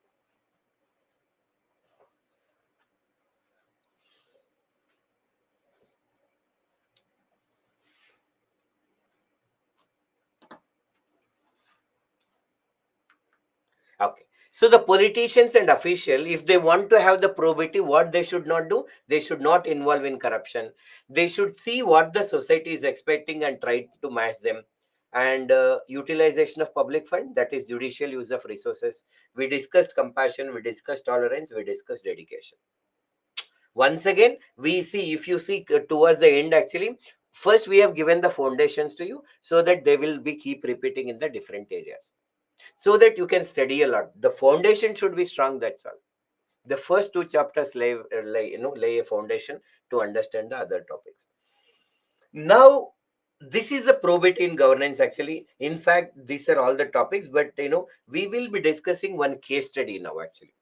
And before I go to the case study, 1 minute, just any doubts actually before I go to the case study? It may take again 10 more minutes extra maximum. Please bear with me today. And tomorrow is the last class actually. So we'll start with ethics in international relations tomorrow. Now, before I go to Rampura, any doubt here? No doubts, no problems. We'll go ahead. Thank you. Please read this slide on your own.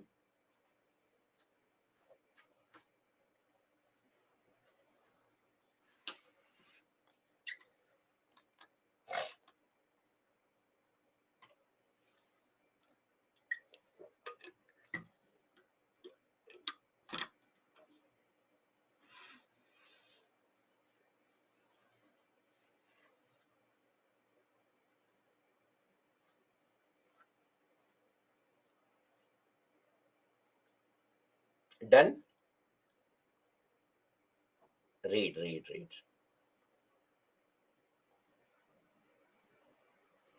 Take your time.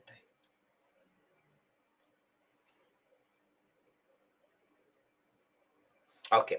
So, all others listen to me, including Vivek, Chandrasekhar, and others. Focus here. Now, what is this place called as Rampura? Now, what is this issue with Rampura actually? Is, one is extreme backwardness, poverty is there, agriculture is there, which is subsistence. That means they are growing the crops only for self consumption. For commercial agriculture, no. And there is no industrial or mining activity also not there. Insignificant means nothing much. So no commercial agriculture, no industries. Welfare programs are there which targets mainly tribal poor people, everything, but they are not reaching them. So agriculture is not there, industries are not there, welfare programs are not there, but how do they eat the food? So they find an option: migrate to the other area. Clear? Read this on your own.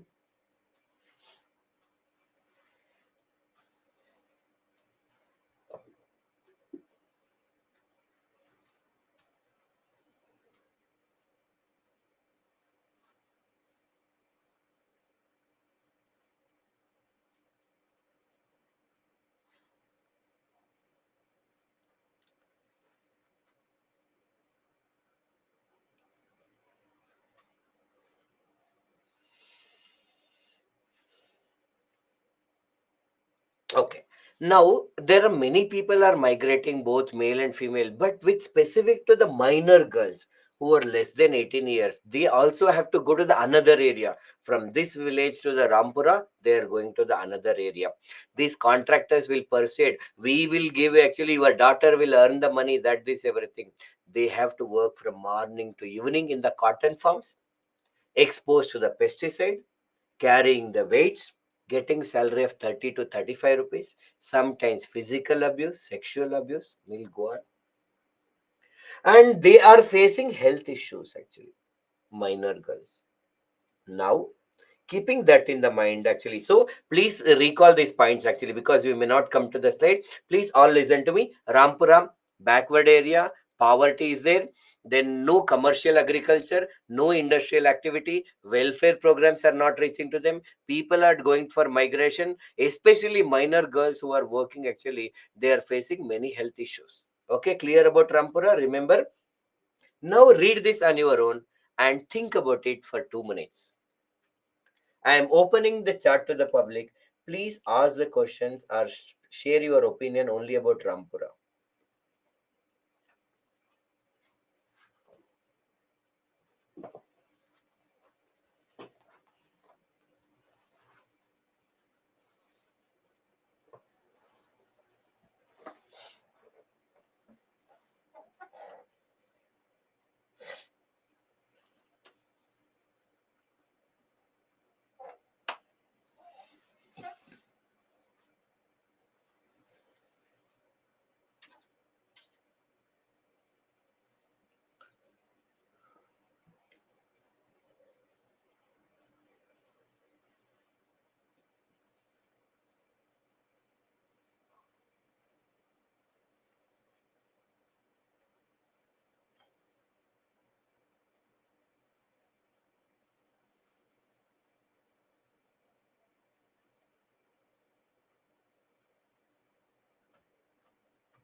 Once you are able to think and present on the comments, or if you have written on the papers, please observe others' points also.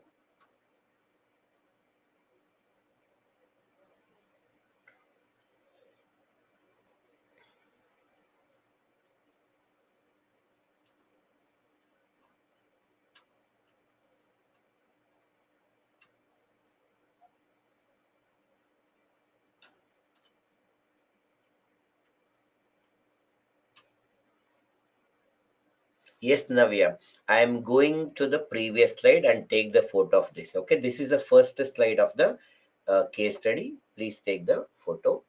Once you are done, give me yes. I will go to the next second slide.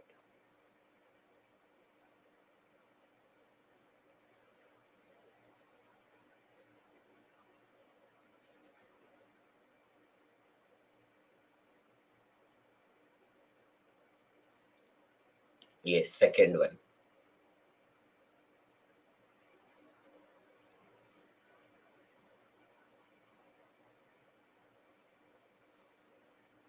Third one. And the last slide.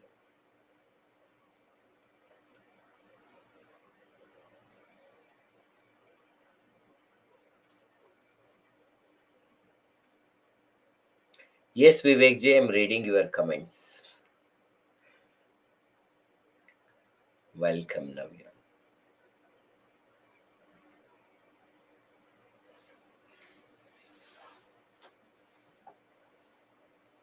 I know it is very difficult to type fast for many, but see, that's why if you are writing in the paper, for some of you, that's fine. Whoever is able to type, let them type also.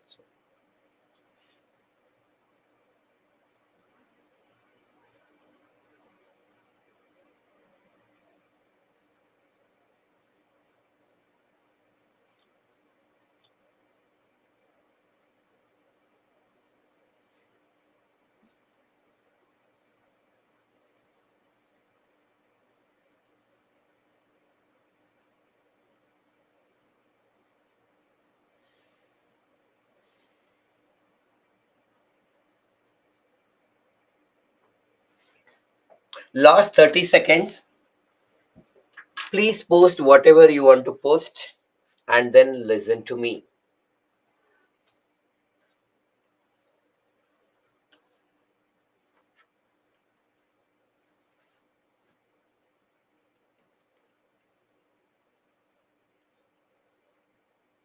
Many are able to get the points. Super.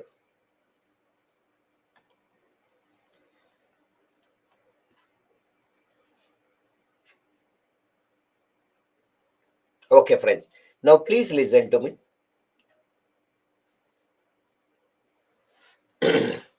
Thank you. Thank you. Please listen to me. Okay. If some of you are writing, actually, please stop that and here focus. So now, who are you? You are the district collector. And another point that is to be added with our previous discussion, NGOs are also not doing their duty.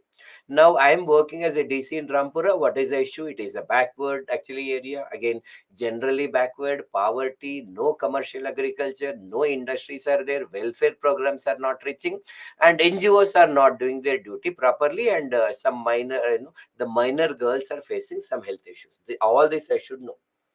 So this requires ethical governance. Actually, we need to focus on ethical governance to improve this area. Now they are asking ethical issues, so we need to write ethical issue. I will tell you what it is, and that is A. When you are writing the B, it is advisable to divide the B into two parts. One is the specific steps that you can take to improve the condition of minor girls, and the second one, improve the overall economic scenario. First thing, whenever you are writing ethical issues, sometimes we say important topics, problems, debates, dilemmas, conflicts, observation, analysis. If you are confusion with that ethical issue, please listen to me. You have to just write this. In the given situation for us, whatever the situation, and they ask ethical issue, you should write what is right in the case study and what is wrong. What is right and what is wrong? That is question. And then you will write what it is now actually, how it should have been, how it should have been, what is the situation now, how it should have been, what is right, what is wrong. Analyzing this is known as ethical issue. I'll give you the points. Now please focus here. Focus. See now, what is given in the question is actually, it is a backward area.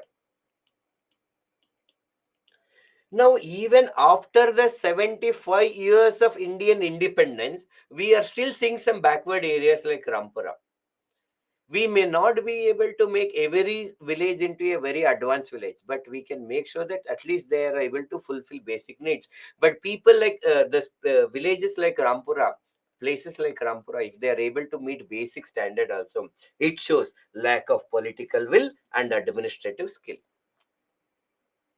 It shows that lack of proactive governance actually. Normally proactive government means before you the problem comes you should deal, but now already problem become a crisis situation, they are going to migrate and everything. It shows lack of proactive governance in this area and the lack of political will and administrative skill. Now you see that the what is given in the question is insignificant industrial activity. That means there are no industries are there. What, why it is not there? They are unable to create a sufficient condition to attract the industries. It shows the failure of the administration in creating the sufficient condition to attract the industries. What is given in the question? Welfare programs are not reaching to them. Welfare programs are not reaching to them. That shows why it may not be reaching. non-performance of a duty by a public servant, and that is a form of corruption. One possible reason is the concerned people are not doing their duty properly. That's why government programs which is focused on the tribal and poor people are not reaching to them. That shows corruption. And child labor is being practiced, that is given, that is against the law of the land, against ethics. If you remember, Immanuel Kant's categorical imperative says that you should not use human beings only as a means to achieve your own end. But here, the contractor using those child laborers, they don't care about their future. And that is an example where you are using the human beings only as a means to achieve your end. That is wrong according to the Immanuel Kant's categorical imperative that we have discussed once. And NGOs, they are supposed to act as the extended hand of the government. They are play crucial part of civil society. They play a crucial role in these backward areas, and being a fifth pillar of Indian democracy.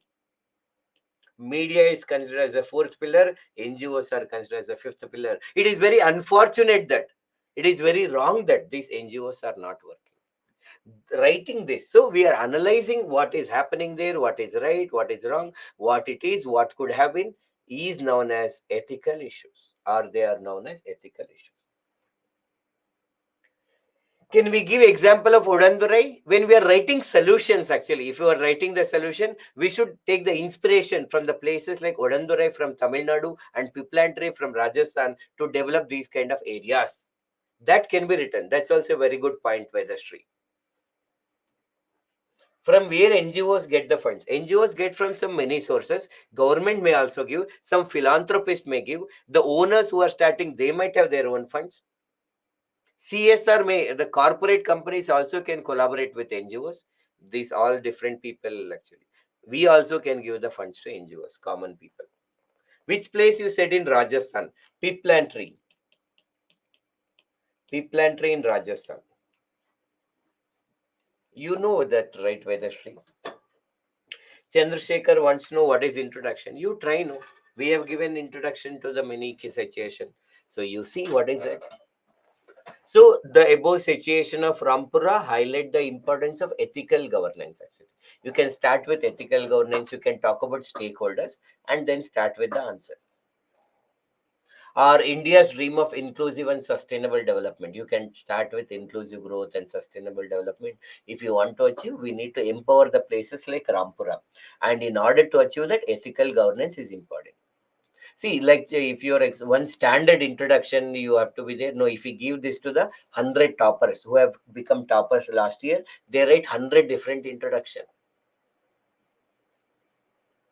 You are just introducing the situation to the evaluator. Try your own way. Okay, I think the ethical issues are clear to you. Our country has how many pillars? As of now, 5 pillars are there. In future, other pillars also may be added, Sakshi. Then now we need to focus on the specific steps to deal with the minor, minor girls' health issues. Please observe these points.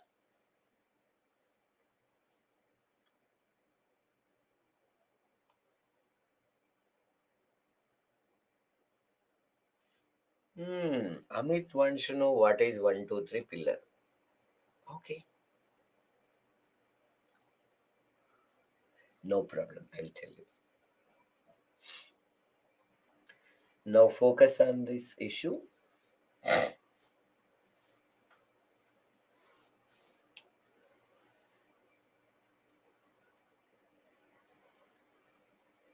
Okay, now listen to me. So, Amit, usually legislature, executives, and judiciary are considered to be the 3 pillars of our democracy or our governance system. And media is considered as the fourth pillar, and while the NGOs are considered as the fifth pillar. Fine.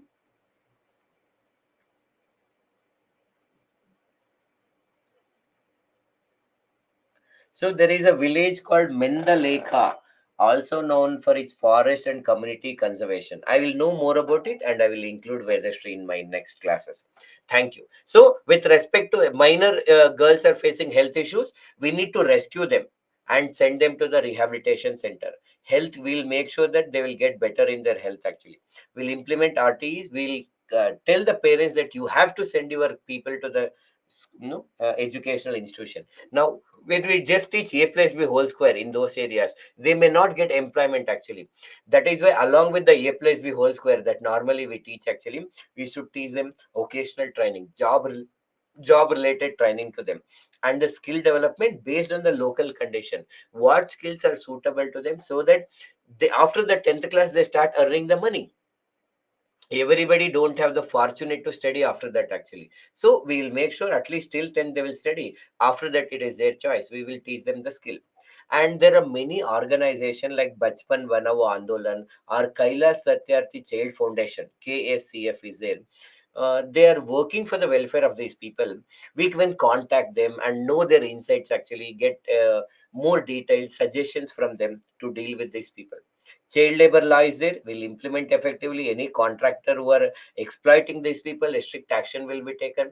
And to improve the nutrition level of these children, there is a program called Sabala, empowering the adolescent girl with the nutrition and skill, that also will implement. These are the specific steps to improve this actually. Under Beti Bachao, Beti Padavo also we can include Gayatri. Yes, you are right. Beti Padavo is there, no, that can be included. Okay, last slide actually of the day. Have a look at it and see it is making any sense to you.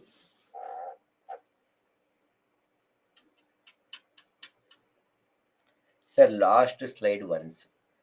Our Vivek always late. Okay, so fine. I'll go to last slide. Let other people see this slide, Vivek.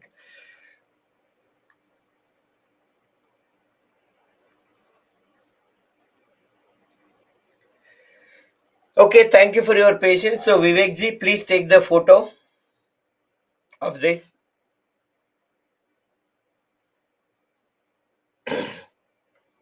Done.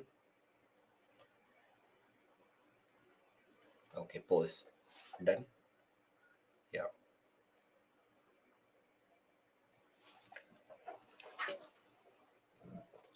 Done, Vivek ji. You have to say yes. Okay, now listen to me. So now Rampura is facing the problem, as you are as a district magistrate, to overall improve the economic scenario. First, you should actually make sure that it is possible only with the collaboration of all the people. You need to talk to all these people. In your district, there are NGOs, self-help groups, media, local, religious leaders. All of them have to be made integral part.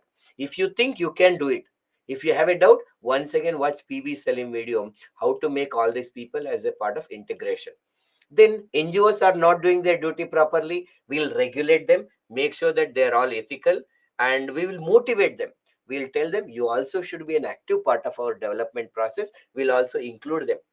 Now we need so much of funds to develop, so we have to create a support from the MPs and MLA. We will talk to them and tell about the importance of developing a places like Rampura. We generate many reports related to the Rampura and try to get as maximum funds as possible from the state and the central governments actually.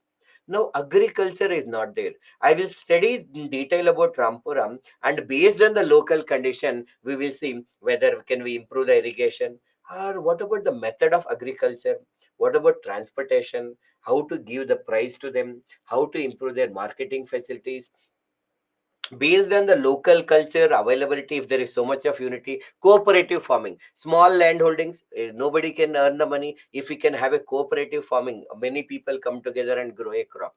So we'll try. Now welfare schemes are not reaching. We take every problem and find a solution, same like Saraswati's problem we did. So welfare schemes, so we'll talk to employees, motivate them so that they will start doing their duties properly. Industries are not there. We will see, is it possible to create agricultural based small scale food processing, labor intensive, so that more employment can be created by creating or improving the ease of doing business. And parents are sending their kids to the job because parents may not have sufficient jobs. Agriculture is not there, industry is not there, but still we can create a job under MG Narega. We can also see self-employment. We will skill them based on the local condition, like maybe painting, mason, tailoring, and other things, so that they go to the nearest areas and earn the money. Adult population, so children go to the school.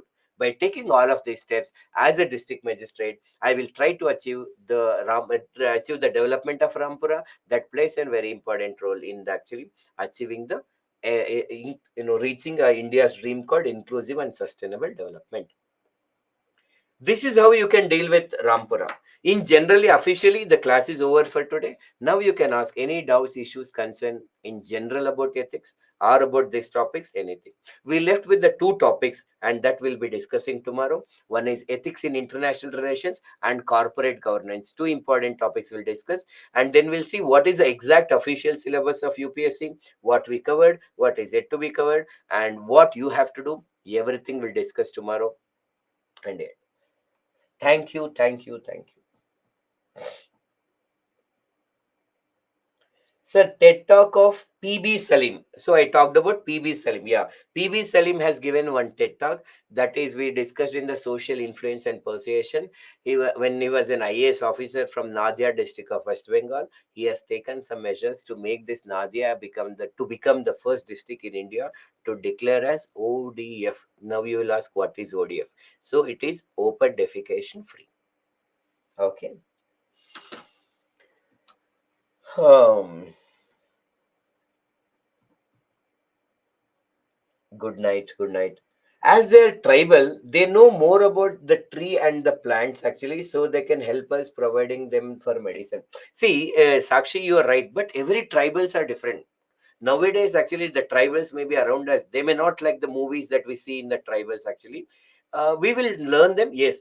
We will create employment opportunities after understanding the cultural sensitivity that we can write it. Thank you, thank you.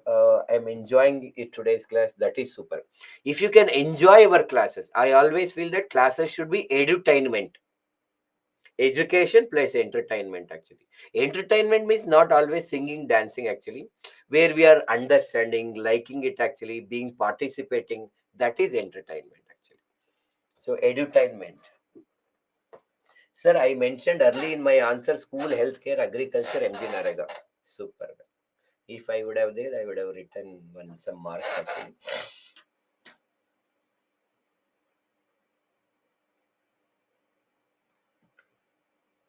Thank you, Prerana, Kamala Pal. Today's session is more interesting and enjoyed a lot by your teaching. Thank you. What about remaining 13 sessions we had? Hope they are interesting too. Okay. In the process of giving priority to today, what about 13 sessions we had? Okay, hope that is good. I am unable to find your video. Please give me your YouTube channel name. See, Sadarni, I don't have YouTube channel actually. Only blog is there. That is Ethics and Essay by Sri. Blog, not a vlog. VLOG, no, BLOG blog. And that once again I'll give you tomorrow. Thank you, thank you, thank you. Good night. Enjoy your days.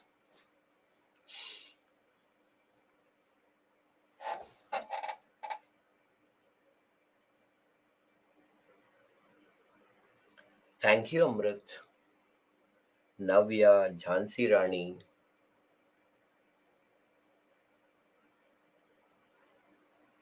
So Sakshi says, sir, I'm thinking why my school teachers don't teach like you. I want them to attend the class with me so they can know that you made my day much more beautiful. Thank you, Sakshi.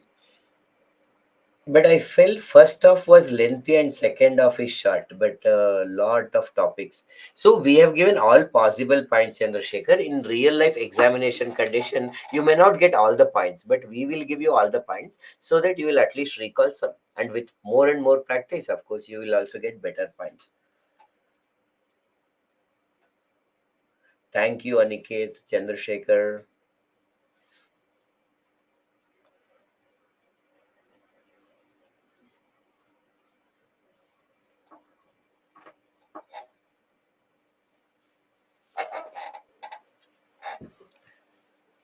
Hmm. विवेक जी आपको भी thank you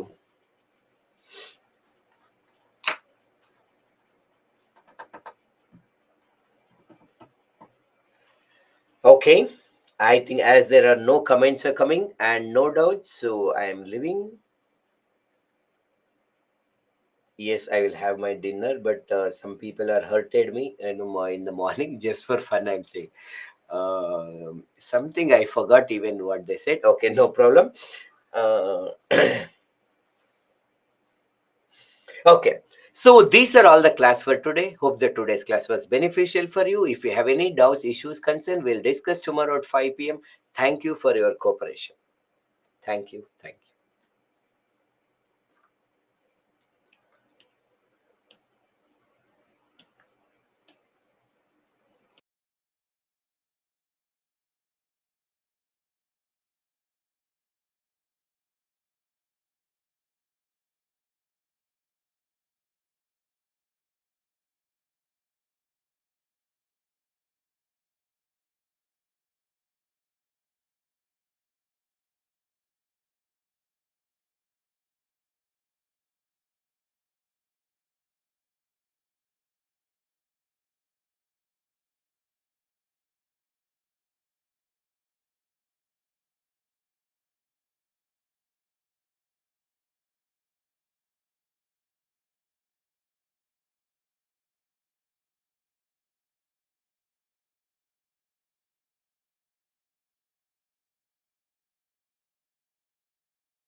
And global cues are okay,